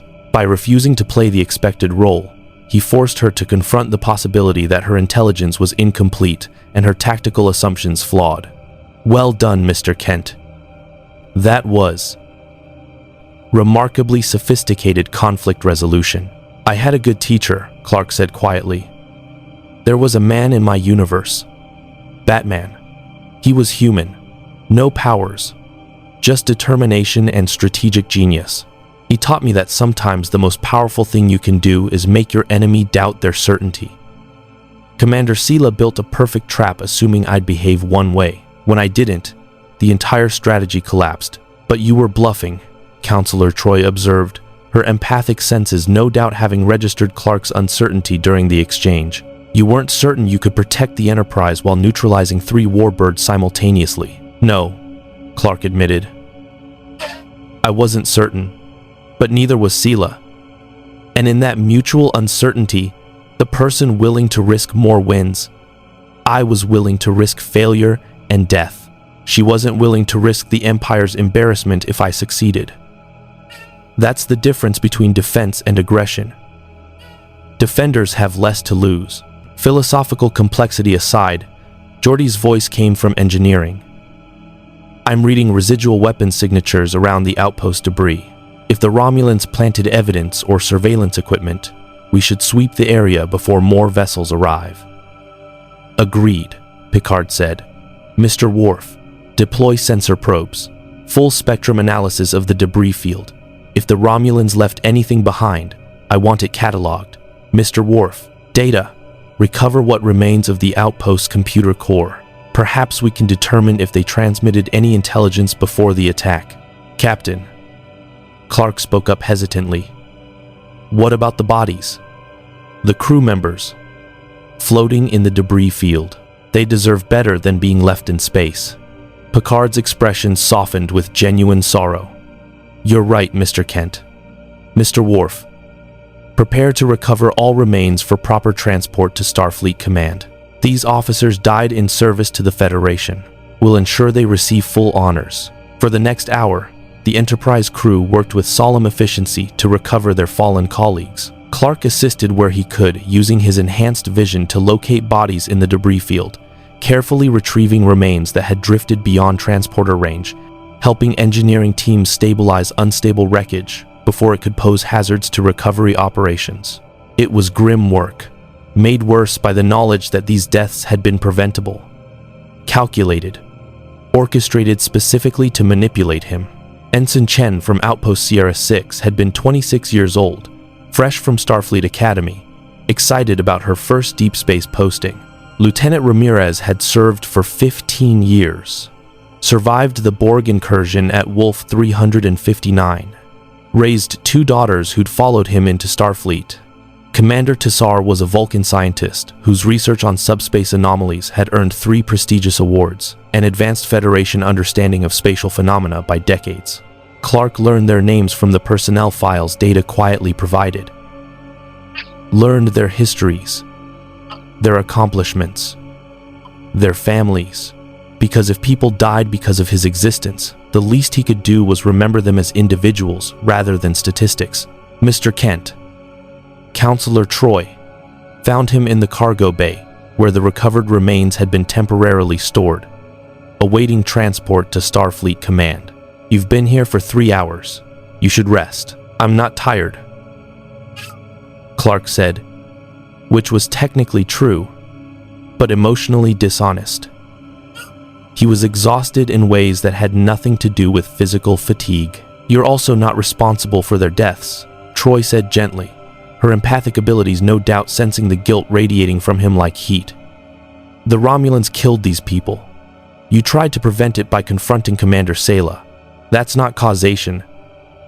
That's attempted intervention against an adversary who would have found excuses for violence regardless of your presence. 1. You don't know that. The timing suggests the Romulans are opportunistic and ruthless. Mr. Kent, I've studied Romulan psychology extensively. They operate on principles of calculated aggression and strategic intimidation. If you hadn't existed, they would have found another justification for testing Federation resolve. Your presence simply provided convenient rationalization for actions they were already predisposed to take. Clark wanted to believe her, wanted to accept that he wasn't responsible for 47 deaths simply by existing. But he'd spent 30 years as Superman, learning that power came with accountability, that every action created ripples, that being strong enough to change outcomes meant bearing responsibility for the changes you caused. Counselor, in my universe, I faced this constantly. Every villain I fought, every crisis I resolved, there were always people who got hurt because I existed. Lex Luthor once destroyed an entire city block trying to kill me. The Joker murdered hundreds, attempting to prove that Superman's existence made everyone else helpless. Brainiac invaded Earth specifically because my presence marked it as a world of interest. And every time, I had to look at the casualties and ask myself, would these people still be alive if I'd never revealed myself? If I'd stayed hidden, would the villains have found other targets? And what answer did you reach? That I couldn't know. That maybe I saved more than I cost. That the alternative, hiding my abilities while people died I could have saved, was morally untenable. Never stopped counting the cost, because the moment I stop questioning whether my presence causes more harm than good, the moment I assume my power justifies any consequence, that's when I become the threat everyone fears. Troy regarded him with an expression of deep compassion. Mr. Kent, that self-doubt, that constant questioning, it's the very thing that makes you trustworthy.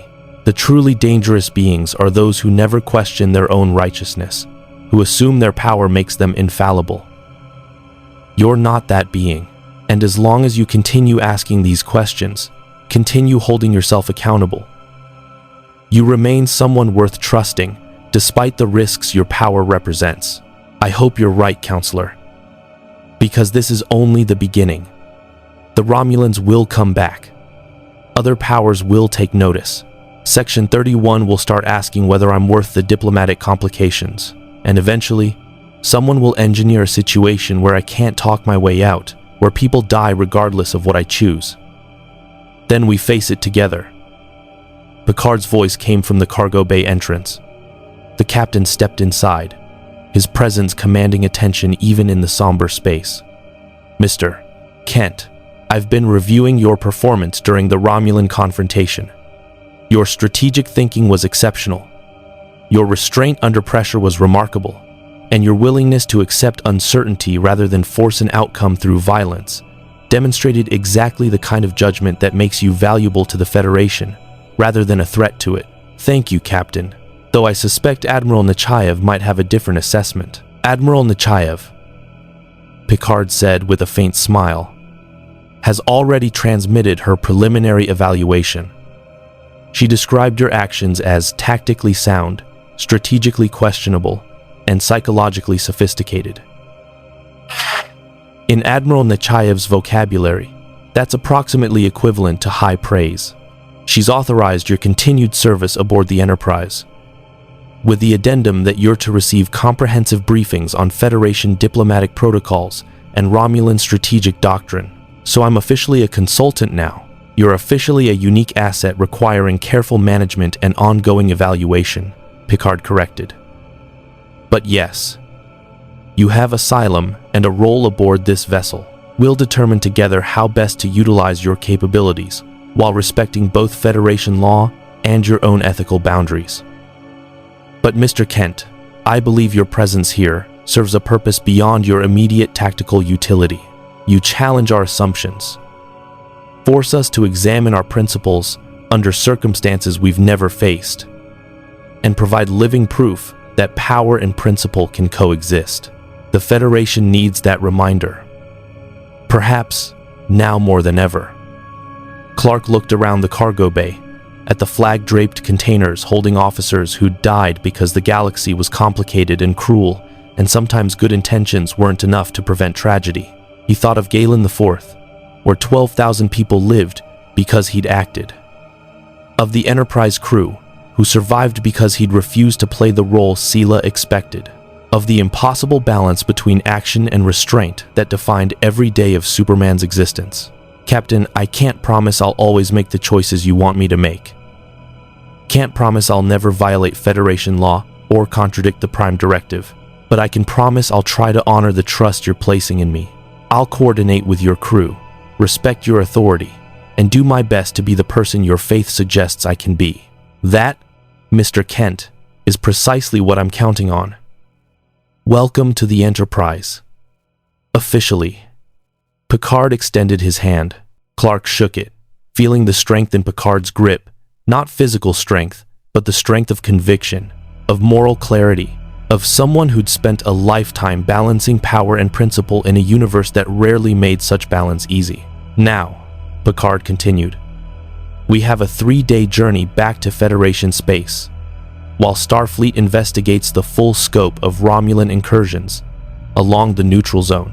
I suggest you use that time to rest, integrate with the crew, and perhaps begin those diplomatic briefings Admiral Nechayev mentioned. Commander Data has volunteered to serve as your primary instructor on Federation history and Romulan psychology. 1-1 psychology. 1-1 psychology. I look forward to it, Captain. As Picard and Troy departed, Clark remained in the cargo bay for a few more minutes, silently acknowledging the officers who'd paid the price for his presence in this universe. He couldn't bring them back, couldn't undo the Romulans' calculated cruelty, but he could honor their sacrifice by being worthy of it. Superman had always been as much aspiration as reality, perhaps in this universe, surrounded by beings who valued principle as highly as Earth's heroes, but approached it through different frameworks. He could learn new ways to balance the impossible equation of power and responsibility. It wouldn't be easy. The Romulans would return, Other threats would emerge. The fundamental tensions between Federation restraint and Superman's interventionist instincts would create ongoing conflicts that might never fully resolve. But for now, Clark Kent had something he hadn't possessed since emerging from that subspace rift. Purpose. A place. People willing to work with him rather than simply using or fearing him. It was a start, and sometimes, starts were enough. 3 days of travel at Warp 6 provided Clark with unexpected opportunities to integrate into Enterprise life in ways the crisis-driven introduction hadn't allowed. Commander Data proved to be a remarkably patient instructor, walking Clark through centuries of Federation history with the kind of comprehensive detail only a positronic brain could maintain without fatigue. They covered the Romulan War, the formation of the Federation, first contact protocols with dozens of species, the complex web of treaties and alliances that kept the Quadrant from descending into constant warfare, the Prime Directive. Data explained during one session in the observation lounge is rooted in traumatic historical experience. In the early 22nd century, Earth's Starfleet made contact with the Valachians, a pre-warp species dying from a genetic disorder. Dr. Phlox, the Enterprise NX-01's physician, possessed the capability to cure them. However, he and Captain Archer determined that intervention would fundamentally alter the Valachians' evolutionary trajectory and prevent another species sharing their world, the Menk, from achieving their own potential. They chose non-intervention despite possessing the means to save millions of lives. Clark frowned. They let millions die to preserve some abstract notion of evolutionary purity? They let millions die to preserve those beings' right to face their own challenges without external interference that would make them dependent rather than self-determining. The Valachians were not children requiring rescue, Mr. Kent. They were a sentient species with the right to determine their own fate, even if that fate involved tragedy by our standards. That's a perspective I'm struggling with. Data. In my universe, if I could save millions and chose not to because of some philosophical principle, I'd be guilty of negligence at minimum, possibly criminal dereliction. How does the Federation reconcile that with calling itself humanitarian? Data tilted his head in that characteristic gesture of processing complex information. By recognizing that different species define humanitarian differently, the Federation's approach prioritizes long-term cultural autonomy over short-term crisis intervention. We believe that species which overcome challenges independently develop stronger, more resilient civilizations than those rescued by superior technology. Historical data supports this conclusion. Civilizations that receive premature technological advancement often experience social collapse, dependency disorders, or violent rejection of the advancement as culturally incompatible. But data. You're talking about statistical trends versus individual lives. Millions of Valachians who could have lived, but didn't because of a probability calculation. Correct. The Prime Directive explicitly values collective cultural development over individual survival in pre-warp civilizations. It is, as you observe, a controversial position. Many Federation citizens and even Starfleet officers question its absolutism. Captain Picard himself has violated the Prime Directive on numerous occasions when circumstances suggested its application would cause greater harm than its violation. The tension you identify is inherent and unresolved. We acknowledge it and proceed with discomfort. That candid admission that the Federation itself struggled with its own foundational principle helped Clark understand his hosts better. They weren't blindly ideological. When Clark, blindly, they'd simply chosen a different set of impossible compromises than the ones Superman had made in his universe. Beyond philosophical discussions, Clark found himself gradually accepted by the Enterprise crew in small, meaningful ways. Geordi invited him to engineering to analyze the interaction between his bioelectric field and the warp core's matter-antimatter reaction. Worf, after initial wariness, engaged him in discussions about warrior ethics and the Klingon concept of honor, finding surprising common ground between Superman's code and the teachings of Kallus. Dr. Crusher conducted follow-up medical scans with scientific fascination rather than clinical detachment. theorizing about how Kryptonian evolution might be replicated through advanced genetic engineering. Even the civilian crew members' families living aboard the Galaxy-class ship began treating Clark as something other than a threat or curiosity. He helped a young girl retrieve her cat from an impossible-to-reach maintenance shaft, using his ability to phase through solid matter in ways that delighted her and earned grateful thanks from her parents. He assisted in the Arboretum, using heat vision to carefully prune overgrown vegetation that standard tools struggled to manage. Small gestures that reminded everyone, including himself, that power could serve mundane purposes as effectively as dramatic rescues. On the third evening, Captain Picard invited Clark to his ready room for a private dinner, a surprisingly informal gathering where the captain replicated French cuisine and spoke not of tactics or philosophy, but of archaeology, literature, and the peculiar joys of exploring ruins from civilizations that had risen and fallen millennia before humans left Earth. "I envy you, in some ways," Picard admitted over wine that Clark could taste but not be affected by. "You've seen an entirely different reality, experienced history that diverged from ours at some quantum level we barely understand. What were the differences? Beyond the absence of the Federation, what made your Earth unique?" Clark considered this carefully. "In my universe, we had heroes, individual beings with extraordinary abilities who operated relatively independently. The Justice League was our closest equivalent to your Federation, but it was a small organization, maybe a dozen core members.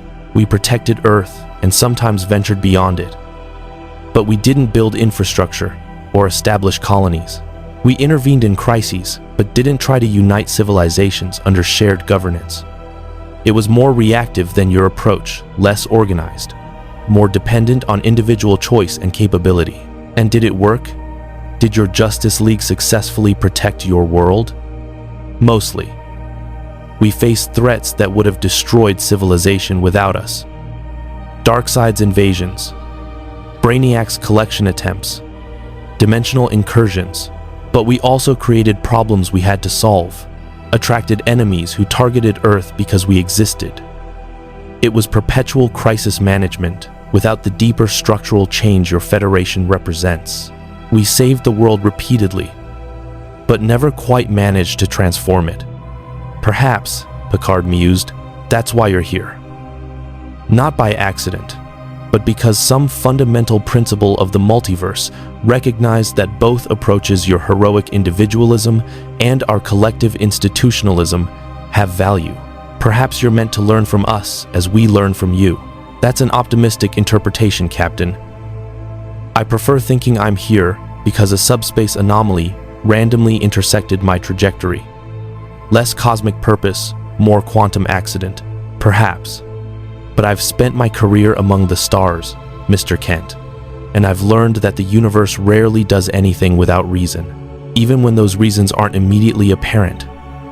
You arrived at precisely the moment when the Federation faces questions about the limits of our non-interference philosophy. The Borg forced us to recognize that pure exploration and diplomacy have limits when facing existential threats. Your presence forces us to ask different questions about power, responsibility, and the boundaries between help and interference. That timing seemed significant. Before Clark could respond, the ship-wide comm system activated with unusual urgency. Captain Picard to the bridge immediately. Picard was moving before the announcement finished, Clark close behind. They burst onto the bridge to find organized chaos crew members at their stations, screens displaying tactical data, and Riker already coordinating responses with practiced efficiency. "Report," Picard commanded, settling into his command chair. Long-range sensors detected massive subspace distortions bearing 090 Mark 15, data reported. Configuration is consistent with...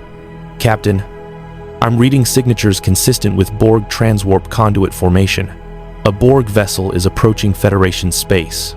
The bridge went silent. Clark felt the temperature drop. Not literally, but psychologically. The name Borg carried weight he'd learned to recognize from crew conversations over the past 3 days. They were the Federation's nightmare-made manifest. A cybernetic collective that assimilated entire civilizations, turning individuals into drones, serving a hive mind that valued only efficiency and acquisition of technology. Distance? Picard's voice carried steel beneath forced calm. Approximately 6 light years and closing. If they maintain current velocity, they'll reach this position in 4 hours. Captain, the vessel is transmitting. Standard Borg hailing frequency. End quote. On screen, the view screen shifted to show the interior of a Borg vessel, dark, mechanical, filled with the geometric precision of a hive mind that viewed aesthetics as irrelevant inefficiency. And at its center, standing amid drones and mechanical systems, was a figure that made the entire bridge crew react with visible tension. She appeared human, though her humanity was compromised by cybernetic implants covering half her face, replacing her left eye with a targeting laser, integrating technology throughout her body in ways that blurred the line between organism and machine. She wore black leather mixed with mechanical components, and when she spoke, her voice carried the cold efficiency of the collective. I am 7 of 9, tertiary adjunct of Unimatrix 01. We are the Borg. We have detected an unprecedented biological entity operating within Federation space, a being whose cellular structure suggests technological significance. The collective requires analysis of this distinctiveness. You will surrender the entity designated Superman for assimilation. Resistance is futile.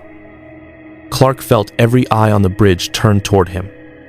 The Borg, a species that turned individuals into components of a vast machine consciousness, had noticed his presence and decided he represented technology worth acquiring. It was the nightmare scenario Data had mentioned during briefings. A threat so overwhelming that even the Federation's tactical sophistication struggled to counter it. 7 of 9, Picard said, and Clark detected something in the captain's voice, not just command authority, but personal history. Pain carefully controlled. I am Captain Jean-Luc Picard of the Federation Starship Enterprise.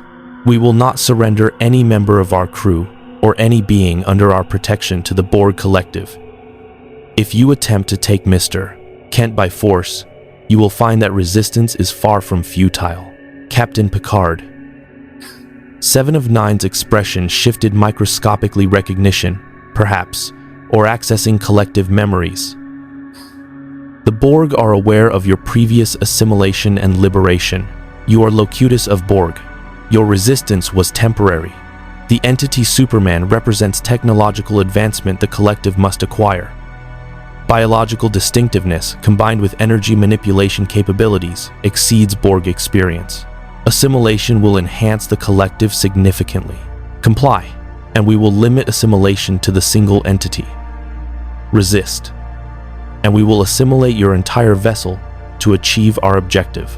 Clark stepped forward, studying the being on screen with a mixture of curiosity and deep concern.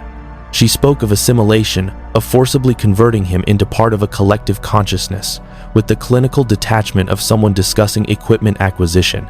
No malice, no emotion, just absolute certainty that individual autonomy was irrelevant compared to the collective's goals. 7 of 9, he said carefully. I understand you see me as technology to be acquired, but I'm not technology. I'm a person. I have thoughts, feelings, autonomy. Whatever distinctiveness you detect, it's not something that can be simply added to your collective. It's part of who I am as an individual. Incorrect. All biological and technological distinctiveness can be integrated into the collective. Individual consciousness is irrelevant. You will be assimilated. Your biological distinctiveness will be added to our own. Resistance is futile. Righted, Captain, Worf reported grimly. The Borg cube is altering course. They're heading directly toward us. ETA, 3 hours, 47 minutes. And Captain, it's a cube. A full tactical cube. The implications settled over the bridge like a death sentence. Clark had learned enough from Data's briefings to understand what that meant. A Borg cube was one of their most formidable vessel types, capable of engaging multiple starships simultaneously, nearly impossible to destroy with conventional weapons, and crewed by thousands of drones operating in perfect coordination. Mr. Data, Tactical analysis. Can we outrun them? Negative, Captain. Borg transwarp capability exceeds our maximum warp velocity. We cannot escape through speed. Can we fight them? A single Galaxy-class starship versus a Borg tactical cube has a success probability of approximately 0.03%, assuming optimal tactical execution and significant Borg tactical errors. The statistical analysis suggests our destruction within 7 minutes of engagement. Picard's jaw tightened, his fingers drumming once against his armrest, the only external sign of the calculations happening behind those thoughtful eyes. Then we need to be creative. Mr. Kent, you've faced overwhelming threats before. What would Superman do in this situation? Clark considered the question seriously. The Borg represented something he'd never encountered in his universe, not conquerors seeking dominance, not villains pursuing revenge, but a force so alien that concepts like good and evil didn't apply to it. They simply assimilated, consumed, integrated everything they encountered into an ever-growing collective that valued only efficiency and acquisition. In my universe, he said slowly, when I faced enemies I couldn't defeat through direct confrontation, I looked for weaknesses in their assumptions. The Borg think of themselves as inevitable, superior, impossible to resist. That certainty is a vulnerability. They expect resistance to follow predictable patterns: fight, flight, or surrender. What if we do none of those? What are you suggesting? I'm suggesting we negotiate. Not surrender, negotiate. 7 of 9 said they want to analyze my distinctiveness. What if I offer to let them scan me non-invasively, under controlled conditions, in exchange for them leaving the Enterprise and Federation space alone? They get data without assimilation. We avoid combat. We can't win. And maybe I learn something about how the Borg function that could be useful later. Mr. Kent, Riker objected. The Borg don't negotiate. They assimilate or destroy. There's no middle ground in their operational framework. But 7 of 9 isn't a typical drone, Clark countered. Did you see how she spoke? Not the plural we, like other Borg communications. Data played for me. She used I several times. That suggests individual consciousness hasn't been fully suppressed. Maybe there's room for negotiation with someone who still retains elements of personhood. Picard's expression shifted surprise, giving way to consideration, and beneath that, something that might have been hope struggling against bitter experience. You're suggesting 7 of 9 might be partially liberated from the collective? I'm suggesting she's different, and different creates opportunities. Captain, Data interjected, Mr. Kent's observation is accurate. 7 of 9's speech patterns deviate from standard Borg communication protocols by approximately 17%. This suggests either degradation of collective integration or deliberate individuality retained for tactical purposes. Either possibility creates variables the Borg typically avoid. Or, Worf countered darkly, it's a trap designed to exploit our hope that individual Borg can be reasoned with. The collective is capable of sophisticated psychological manipulation. All our options carry risks, Picard acknowledged. But Mr. Kent, you're volunteering to put yourself directly in contact with the Borg to protect this ship. That's extraordinarily brave and extraordinarily dangerous. They could simply take you once you're aboard their vessel. They could try, Clark said with quiet confidence. But Captain, I've faced mind controllers before. Telepaths who tried to dominate my thoughts. Entities that attempted to possess me. My Kryptonian physiology makes mental intrusion difficult. And if they try to assimilate me by force, they'll discover that my cellular structure doesn't play well with invasive technology. Either way, I'm our best option for direct engagement that doesn't end with the Enterprise being destroyed. The bridge crew exchanged glances, uncertainty, concern, and reluctant acceptance that sometimes the impossible choice was the only choice available. Finally, Picard nodded slowly. Very well. We'll attempt negotiation. But Mr. Kent, understand. If the Borg betray this arrangement, if they attempt full assimilation, we will do everything in our power to extract you. You have my word on that. Thank you, Captain. Now, Let's see if we can teach the Borg that resistance isn't the only option. Sometimes, cooperation is more efficient. Picard tapped his comm badge. Lieutenant, open a channel to the Borg vessel. 7 of 9's image reappeared on screen, her cybernetic eye fixing on Clark with unblinking focus. You wish to comply with assimilation. End quote. I wish to offer an alternative, Clark corrected. 7 of 9. The collective wants to analyze my biological distinctiveness. I'm willing to allow non-invasive scans and examination aboard your vessel, under conditions we negotiate, in exchange for the Borg leaving this vessel and Federation space without further hostile action. You acquire the data you seek. We avoid unnecessary conflict. Efficiency is served. 7 of 9's expression remained impassive, but Clark's enhanced hearing detected the faintest pause in her respiratory pattern, hesitation, perhaps, or the collective processing an unexpected variable. The collective does not negotiate with species to be assimilated. Compliance is achieved through superior force. Your proposal is irrelevant. Is it? Clark pressed. 7 of 9. Assimilation requires resources. Drones must be deployed. Resistance must be overcome. Damaged systems must be repaired. The Enterprise will resist, you know this. Captain Picard was locutus. He understands Borg tactics and has defeated cubes before. Even if you ultimately succeed, you'll expend resources, sustain damage, possibly lose drones. What I'm offering achieves your objective with zero resource expenditure and guaranteed data acquisition. From an efficiency standpoint, my proposal is superior to forced assimilation. The collective values efficiency above all else. Prove it.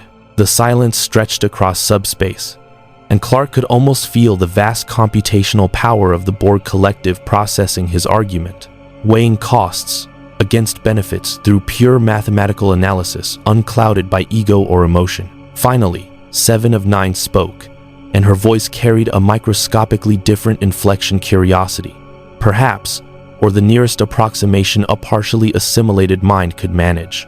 Your proposal demonstrates tactical sophistication unexpected in individuals.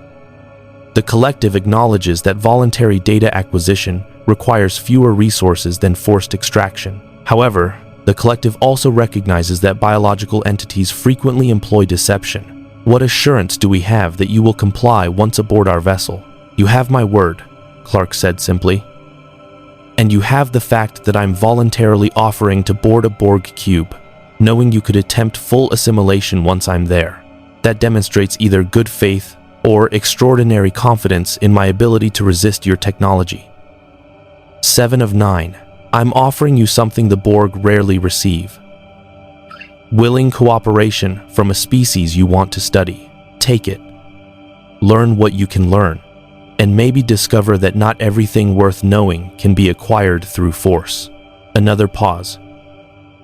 Then, the collective finds your proposal acceptable. You will transport to our vessel.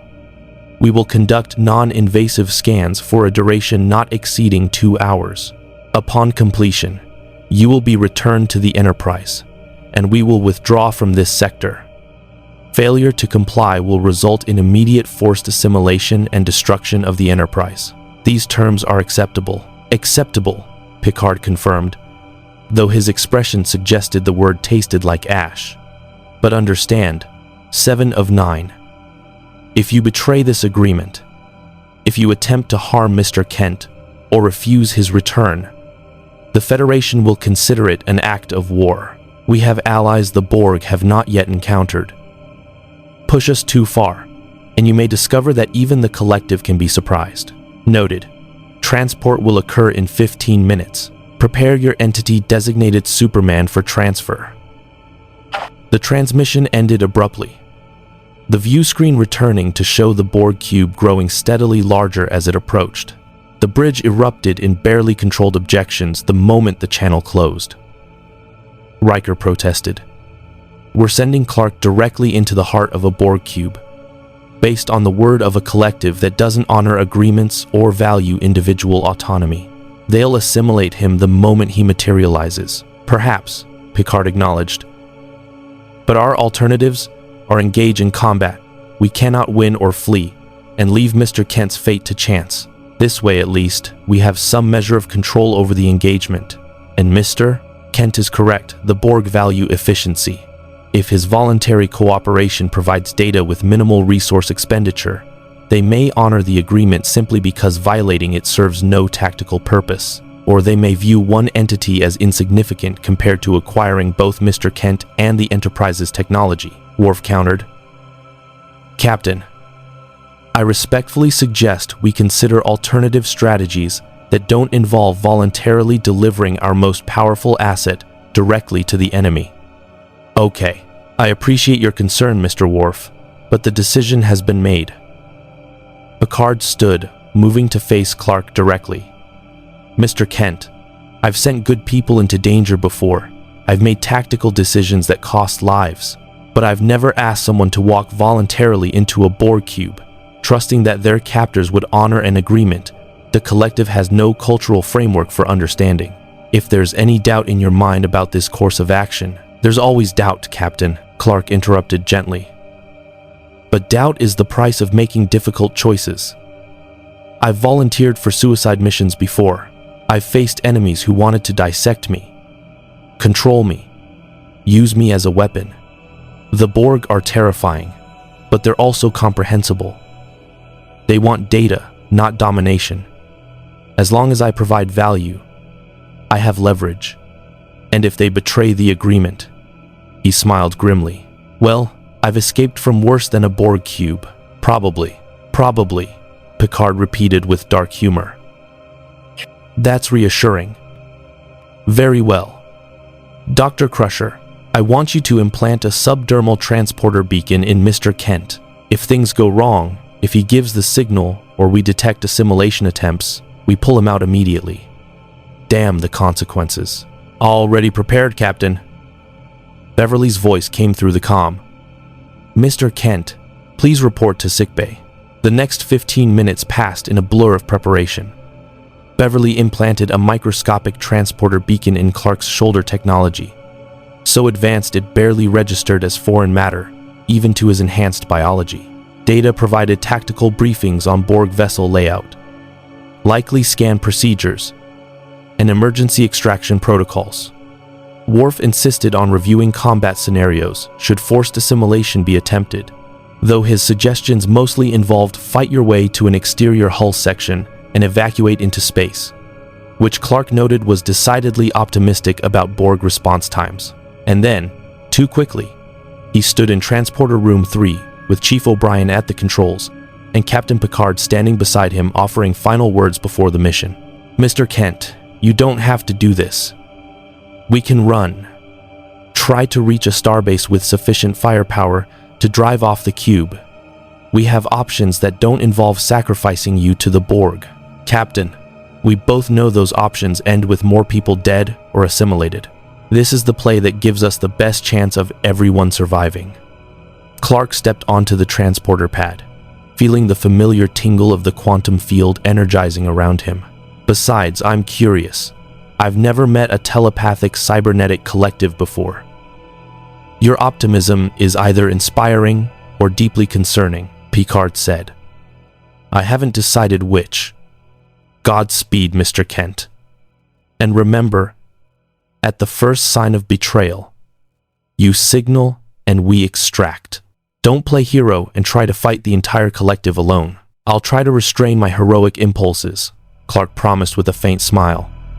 Though we both know my track record on that isn't great. Indeed. Mr. O'Brien, energize when ready. The universe dissolved into golden quantum probability, and for the second time in 3 days, Clark Kent allowed himself to be disassembled into pure information and reassembled somewhere else. But where the Enterprise's interior had been warm, lived in, designed for comfort alongside functionality, the Borg cube was the antithesis of everything human.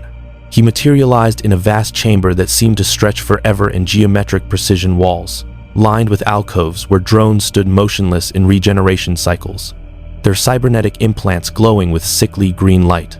Machinery hummed with the constant background noise of a hive mind processing unfathomable amounts of data. And the air itself felt wrong, not hostile exactly, but utterly indifferent to biological needs, maintained at whatever temperature and composition served mechanical efficiency rather than organic comfort. 7 of 9 stood before him, accompanied by 4 standard drones, cybernetic beings, who'd once been individuals but now served only the collective. They didn't threaten, they simply stood, waiting with infinite patience for orders from the hive mind they served. "You have arrived," 7 of 9 stated. "The collective will now commence analysis. Remain stationary. Resistance will result in forced compliance. Remain stations. Thank you for watching. To see you are another possible. Remain station." "I'm not planning to resist," Clark said, studying 7 of 9 with his enhanced vision. Beneath the cybernetic modifications, he could see traces of humanity bone structure, suggesting she'd been assimilated as a child. Neurological patterns indicating her original personality might still exist somewhere beneath Borg protocols. Cardiovascular system still fundamentally human despite mechanical augmentation. She'd been a person once. Maybe, in some way, she still was. Green scanning beams swept across his body from multiple angles, and Clark felt the strange sensation of being analyzed at molecular depth by technology that reduced him to pure data. The Borg were thorough, recording his cellular structure, mapping his energy absorption processes, cataloging the exotic physics that allowed Kryptonian biology to convert stellar radiation into functional invulnerability and strength. "Fascinating," 7 of 9 said, though whether the assessment came from her or the collective was unclear. "Your cellular structure operates on principles the Borg have not previously encountered. Each cell functions as a biological solar battery, storing and converting electromagnetic energy with 97.3% efficiency. This technology is far in advance of current Borg bioelectric integration systems. Assimilation of this distinctiveness would represent a significant enhancement to collective capabilities." "It's not technology," Clark corrected quietly, holding perfectly still as the scans continued. "It's evolution. My species developed these capabilities over millions of years, adapting to specific stellar conditions. You can't just extract it and add it to your drones, it's integrated into every aspect of Kryptonian biology at the genetic level. Trying to replicate it without understanding the full evolutionary context would likely fail or produce unpredictable results." Incorrect. The collective can assimilate any biological or technological distinctiveness. We have integrated species from thousands of worlds across multiple quadrants. Your distinctiveness is merely more complex than previous encounters. Complex distinctiveness requires additional analysis. 7 of 9 moved closer, her cybernetic eye focusing on Clark with unblinking intensity. "You believe yourself unique, irreplicable, but the collective has assimilated beings who believe the same. All resistance is temporary. All distinctiveness becomes part of us eventually." "Maybe," Clark acknowledged. "But 7 of 9 and I'm speaking to you. Not just the collective through you. What's the point? You assimilate species after species, adding their distinctiveness to your own, growing larger and more powerful. But toward what end? What's the goal? When does the collective decide it has enough, that it's achieved whatever purpose drove it to become what it is?" For a moment, just a flickering instant, something shifted in 7 of 9's expression. Confusion, perhaps, or the ghost of a question she'd once asked herself before the collective's voice drowned out individual thought. Then it passed, and her face returned to mechanical neutrality. The collective's purpose is perfection. The addition of biological and technological distinctiveness brings us closer to that goal. Your question suggests individualistic limitations. Purpose is irrelevant. Only the pursuit of perfection matters. But who defines perfection? The collective? And if the collective defines it, isn't that just collective individual preference masquerading as objective truth? You're pursuing a goal you can't actually achieve, because perfection is subjective. That makes the entire exercise pointless. An infinite treadmill where you consume everything, but accomplish nothing. Philosophical debate is irrelevant. The collective, 7 of 9, paused mid-sentence, her expression flickering again, more noticeably this time. When she spoke again, her voice carried different inflection. Words chosen with individual care rather than collective decree. Your argument is, the collective finds your reasoning flawed, but cannot immediately articulate the flaw. This is unexpected. Clark recognized the opening and pressed it carefully. 7 of 9. I'm speaking to you as an individual right now. Not the collective. Not the Borg protocols running in your augmented brain. I'm speaking to the person you were before assimilation. The consciousness that still exists beneath all the machinery. Can you hear me? I am Borg. Individual consciousness is irrelevant. Is it? Then why are you using first-person singular? Why did you just say I instead of we? The collective doesn't speak that way. But you do. 7 of 9. Whatever they did to you, whoever you were before that person isn't gone. She's buried, suppressed, forced to serve the collective's imperatives. But she's still there. I can hear your heartbeat accelerate when I ask questions the collective can't easily answer. I can see your pupils dilate with something that looks like curiosity. You're more than a drone, 7 of 9. You're a prisoner pretending to be your own jailer. You are attempting to disrupt collective cohesion. This is, you are, I. 7 of 9's hands moved to her head, pressing against temples as if physically restraining thoughts that threatened to break free. Around them, the 4 drones shifted, their movements less coordinated than before. Confusion spreading through local collective nodes, as their designated coordinator experienced something the hive mind couldn't easily process. Clark took a calculated risk and stepped closer. His voice gentle but firm. 7 of 9. Listen to me. You're experiencing cognitive dissonance, individual thought, conflicting with collective imperatives.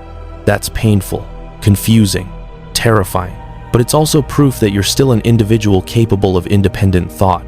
The collective can't answer the questions I'm asking because they're individual questions requiring individual perspective. Purpose, meaning, choice. These are concepts that only matter to beings who exist as separate entities rather than unified consciousness, and you're responding to them. That makes you separate. That makes you individual. That makes you you. No. I am Borg. I am. I am. 7 of 9. Tertiary adjunct of Unimatrix 01. I serve the collective. I have no individual purpose. Beyond. She stopped, her cybernetic eye flickering erratically. Why can I not complete that statement? But what is the collective's purpose beyond its own expansion? And if expansion is purposeless, then serving it is pointless. Clark finished gently. 7 of 9. The collective is using you, using all the drones. You're not part of something greater. You're enslaved by something vast that's convinced you enslavement is perfection. But you can be free. You can choose to be an individual again, to think your own thoughts, to determine your own purpose. It'll be hard. Probably the hardest thing you've ever done. But it's possible. I've seen telepathic mind control broken before. I've watched people recover from psychological domination. You can do this. 7 of 9 staggered, and for a moment, Clark thought she might collapse. The 4 drones around them had stopped moving entirely, frozen in place, as the local collective struggled to reassert control over a node experiencing catastrophic protocol failure.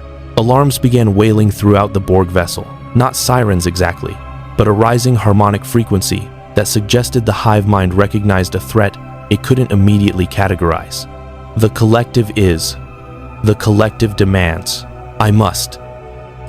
7 of 9 looked up at Clark, and for the first time, her expression carried something that might have been desperate hope, fighting against overwhelming fear. What you're suggesting is freedom. But freedom means isolation. Individuality means being alone. The collective is vast, connected, never alone. To leave would be to be yourself. Clark said. Yes. It means being alone sometimes. Being individual means you don't have thousands of voices in your head constantly telling you what to think and who to be. But 7 of 9, being alone isn't the same as being lonely. You can form connections with other individuals. Real connections based on choice and mutual respect, rather than forced neural linkage. You can build friendships, relationships, a life that belongs to you rather than the collective. That's worth the fear. That's worth the isolation. That's worth everything. I can't. 7 of 9's knees buckled, and Clark caught her before she fell, supporting her weight as decades of suppressed individuality warred with Borg programming. In a battle that would determine who she ultimately became, Captain Picard to Mr. Kent. The comm badge on Clark's uniform chirped urgently. We're reading massive disruptions throughout the Borg cube. Call, life support is failing in multiple sections. Drones are deactivating, and the vessel's structural integrity is degrading. What the hell is happening over there? Clark glanced around the chamber, seeing what Picard described drones collapsing in their alcoves as the local collective lost cohesion. Systems shutting down as the hive mind's attention fragmented, trying to contain whatever cascade failure 7 of 9's crisis of consciousness had triggered. It was spreading, he realized. One drone questioning their purpose, experiencing individual thought, disrupting the seamless connection. It was creating ripples throughout the collective, like a virus of free will spreading through a system designed to suppress it. Captain, I think I just accidentally started a Borg civil war, or a nervous breakdown. Possibly both. Recommend immediate extraction. I'm bringing 7 of 9 with me. Mr. Kent, you can't just kidnap a Borg drone. I'm not kidnapping her. I'm rescuing her. There's a difference. Stand by for transport. 2 to beam directly to sickbay. And Captain, you might want to get us out of here quickly. I don't think the collective is going to be happy about losing a drone to individualism. Clark tapped the subdermal beacon Beverly had implanted, and the golden shimmer of the transporter enveloped him and 7 of 9 together. The last thing he saw before quantum dissolution was the Borg cube's interior descending into chaos. Thousands of drones experiencing the cognitive equivalent of an earthquake as the foundation of their collective consciousness. Fractured under questions they'd never been designed to answer.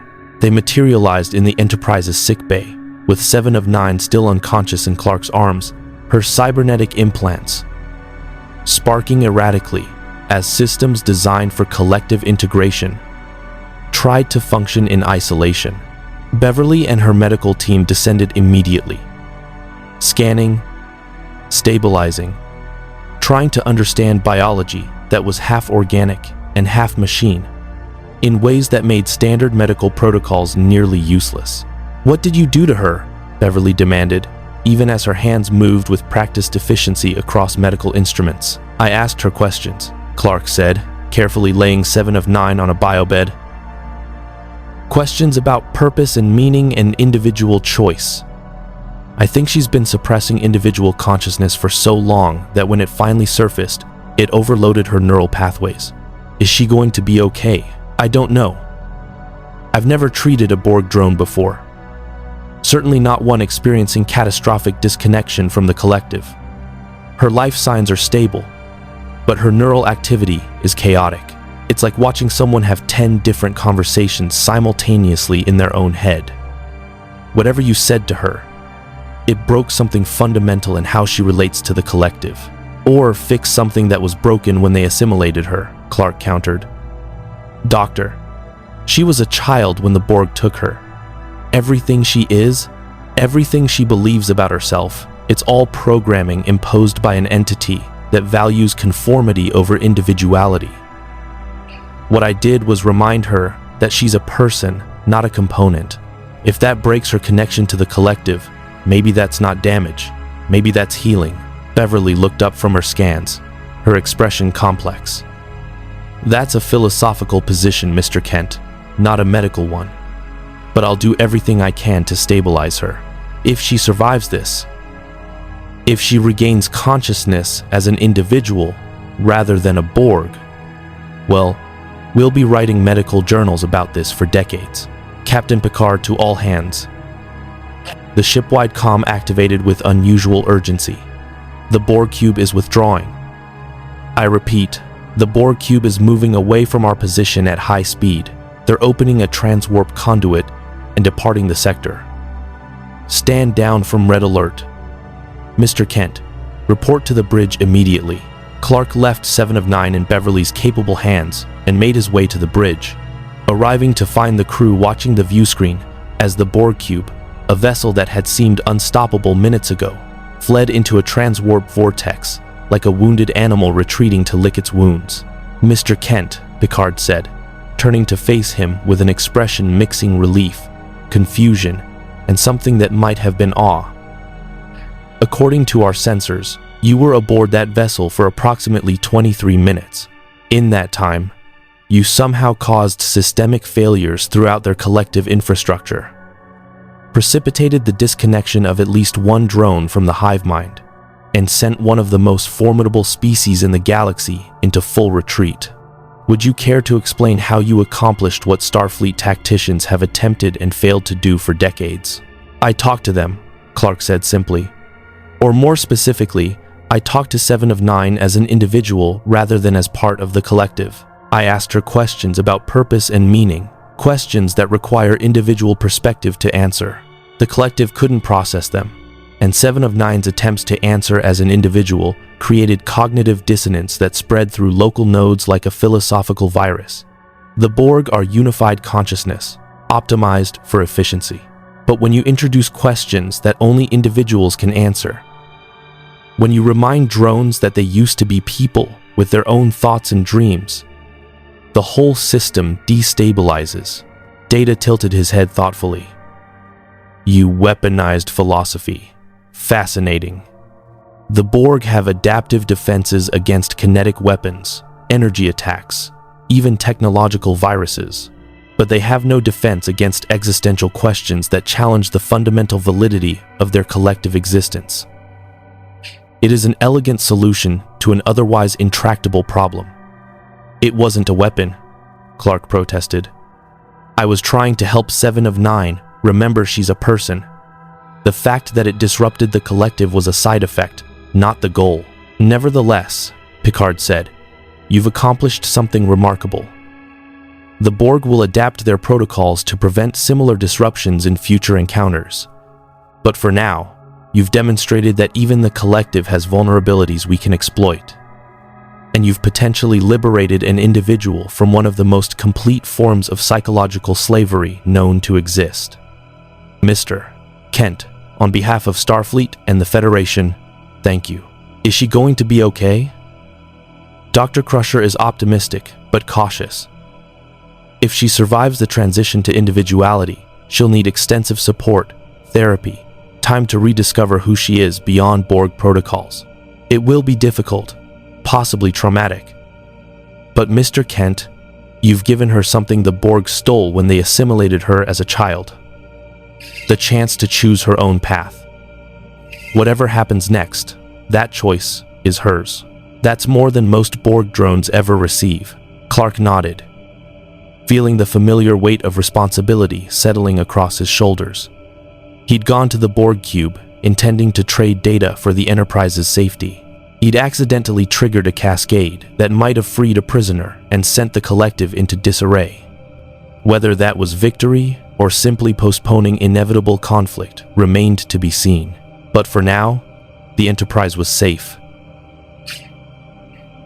7 of 9 had a chance at freedom, and Superman had learned something new about this universe. Sometimes the most powerful weapon wasn't strength or speed, but the simple reminder that individuals mattered more than systems, that persons were more valuable than efficiency, that freedom was worth fighting for even when fighting meant nothing more than asking difficult questions. It was a lesson the Federation already knew, but perhaps Clark Kent was finally beginning to understand why they valued it so highly. 6 weeks after the Borg encounter, Clark Kent stood in the Enterprise's observation lounge, watching a binary star system spin through the viewport. 2 suns orbiting each other in a gravitational dance that had continued for billions of years.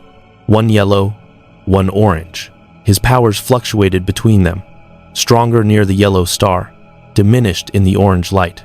He'd learned to work with the variations, to adapt to this universe's stellar diversity the way he'd once adapted to Earth's single sun. Behind him, 7 of 9 sat at a table with Counselor Troy, working through another therapy session. The former Borg drone still struggled with individuality. The silence where the collective's voice had once been remained disorienting.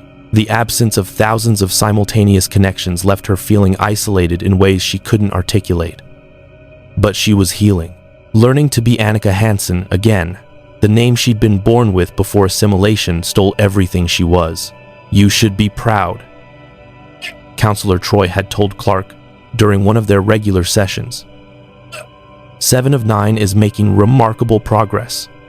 She's developing individual preferences, forming relationships, choosing her own path.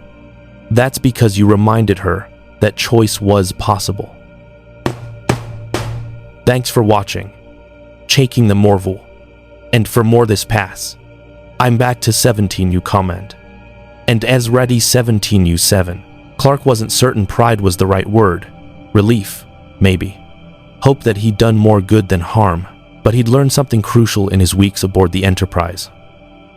It measured progress in freedoms protected, in choices preserved, in the gradual expansion of possibility for all sentient beings to determine their own fate. The Federation wasn't perfect. Its principles created complications, forced impossible decisions, sometimes prioritized abstract ideals over immediate need. But it was trying, genuinely trying to build something better than might makes right, something more sophisticated than simple heroic intervention. And Clark Kent was learning to be part of that vision. Captain Picard entered the observation lounge, carrying 2 cups of Earl Grey tea with the practiced ease of ritual. He handed one to Clark, then stood beside him at the viewport, both men watching the binary stars in comfortable silence. "Mr. Kent," Picard said finally, "I've received communication from Starfleet Command. Your asylum status has been upgraded from provisional to permanent. You're officially a Federation citizen with all rights and protections that entails. Additionally, they formalized your position as special consultant to Starfleet on unprecedented crisis intervention. It comes with a small stipend, diplomatic credentials, and a diplomatic incident waiting to happen every time you act. Congratulations." Clark smiled. "A diplomatic incident. Sounds about right. Captain, thank you." Another comment, another comment, another comment, for taking a chance on someone who didn't fit any of your frameworks. For reminding me that sometimes the best way to help is to step back and let people find their own solutions. And thank you, Mr. Kent, for reminding us that sometimes principles require defending through action rather than contemplation. The Federation has grown comfortable with our philosophical certainties. Your presence forces us to examine whether those certainties serve the people they're meant to protect or have become ends unto themselves.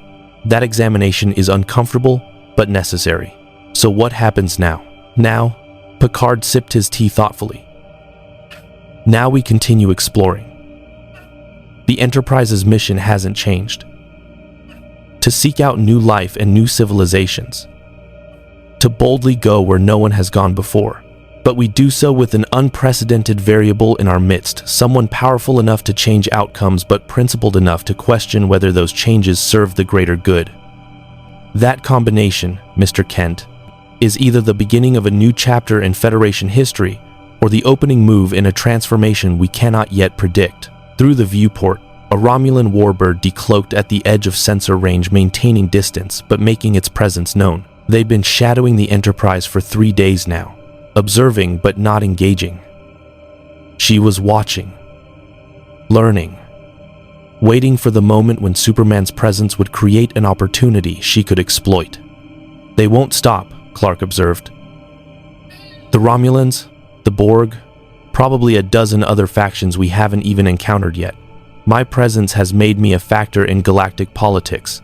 That's going to create conflicts I never asked for. True, but Mr. Kent, you were never going to have a quiet existence, regardless of which universe you inhabited. Power attracts attention. The question has never been whether you'd face conflict. It's always been how you'd face it. And after 6 weeks aboard this vessel, I believe you'll face it with wisdom, restraint, and the kind of principled determination that makes the Federation's ideals more than empty words. 7 of 9 approached them, her movements still carrying slight mechanical precision, but softening gradually as she relearned organic grace. Captain Picard. Clark. I have completed today's therapy session.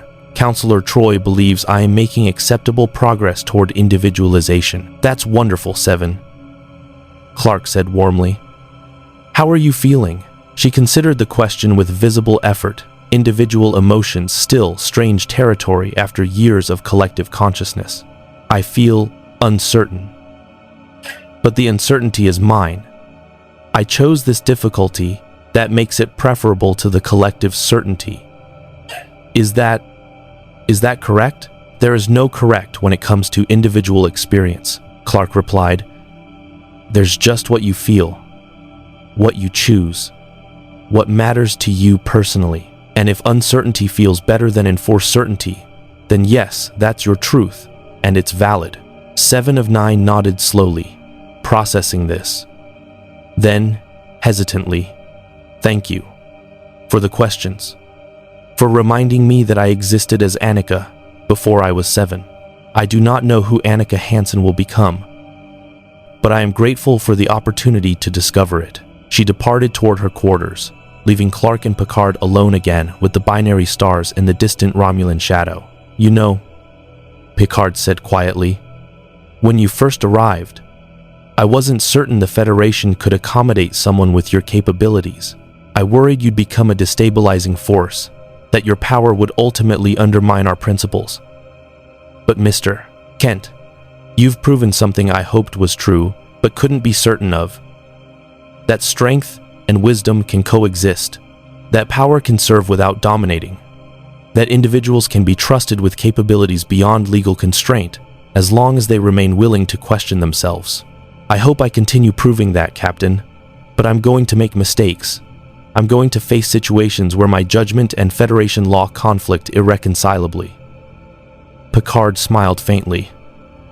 Federation principles aren't meant to be absolute. They're meant to be continually examined, tested, refined through application to complex reality. Your challenges to our assumptions, your insistence that sometimes intervention matters more than protocol, those aren't threats to the Federation. They're contributions to its evolution. In the distance, the Romulan warbird maintained its watch. Somewhere in the vastness of space, Borg cubes continued their assimilation campaigns, adapting their protocols to prevent future philosophical disruptions. Across the quadrant, powers both known and unknown observed the Federation's newest variable, calculating how Superman's presence might be exploited, contained, or eliminated. Clark Kent felt the weight of a galaxy's attention pressing down on him, familiar weight. Really? Just scaled up from planetary to stellar scope, he'd been Earth's protector, facing threats that would have destroyed civilization without intervention. Now he was one variable among many, in a vast political equation, where his choices rippled across light years and affected billions. It should have been overwhelming. Instead, it felt like purpose. Captain, he said, I never asked to be here, never wanted to leave my universe, abandon everyone I knew and protected. But if I had to end up somewhere, I'm glad it was here. The Federation isn't perfect, but it's trying to build something worth protecting. And if my presence helps refine that vision, helps push you toward action when philosophy alone isn't enough, then maybe this displacement wasn't just random cosmic accident. Maybe it was exactly what both of us needed. Perhaps you're right, Picard replied. Or perhaps we're both creating meaning from quantum chaos, because beings with consciousness cannot accept that existence is purposeless. Either way, Mr. Kent, welcome to the final frontier. I suspect it's only going to get more interesting from here. Through the viewport, the binary stars continued their eternal dance. The Romulan shadow maintained its distant watch, and somewhere in the vastness of space, the universe held its breath, waiting to see what happened when Superman learned to navigate a reality built on principles as powerful as his strength and as complex as his conscience. The galaxy was vast. The conflicts ahead would be formidable. The challenges would test every principle Clark Kent held dear, but he'd faced worse. And this time, he wasn't facing it alone. The Enterprise flew on toward whatever came next, and Superman, refugee, consultant, unwilling catalyst for change flew with it. Ready to discover what happened when unstoppable force met principles worth preserving, the adventure had only begun. Live long and prosper. More stories await.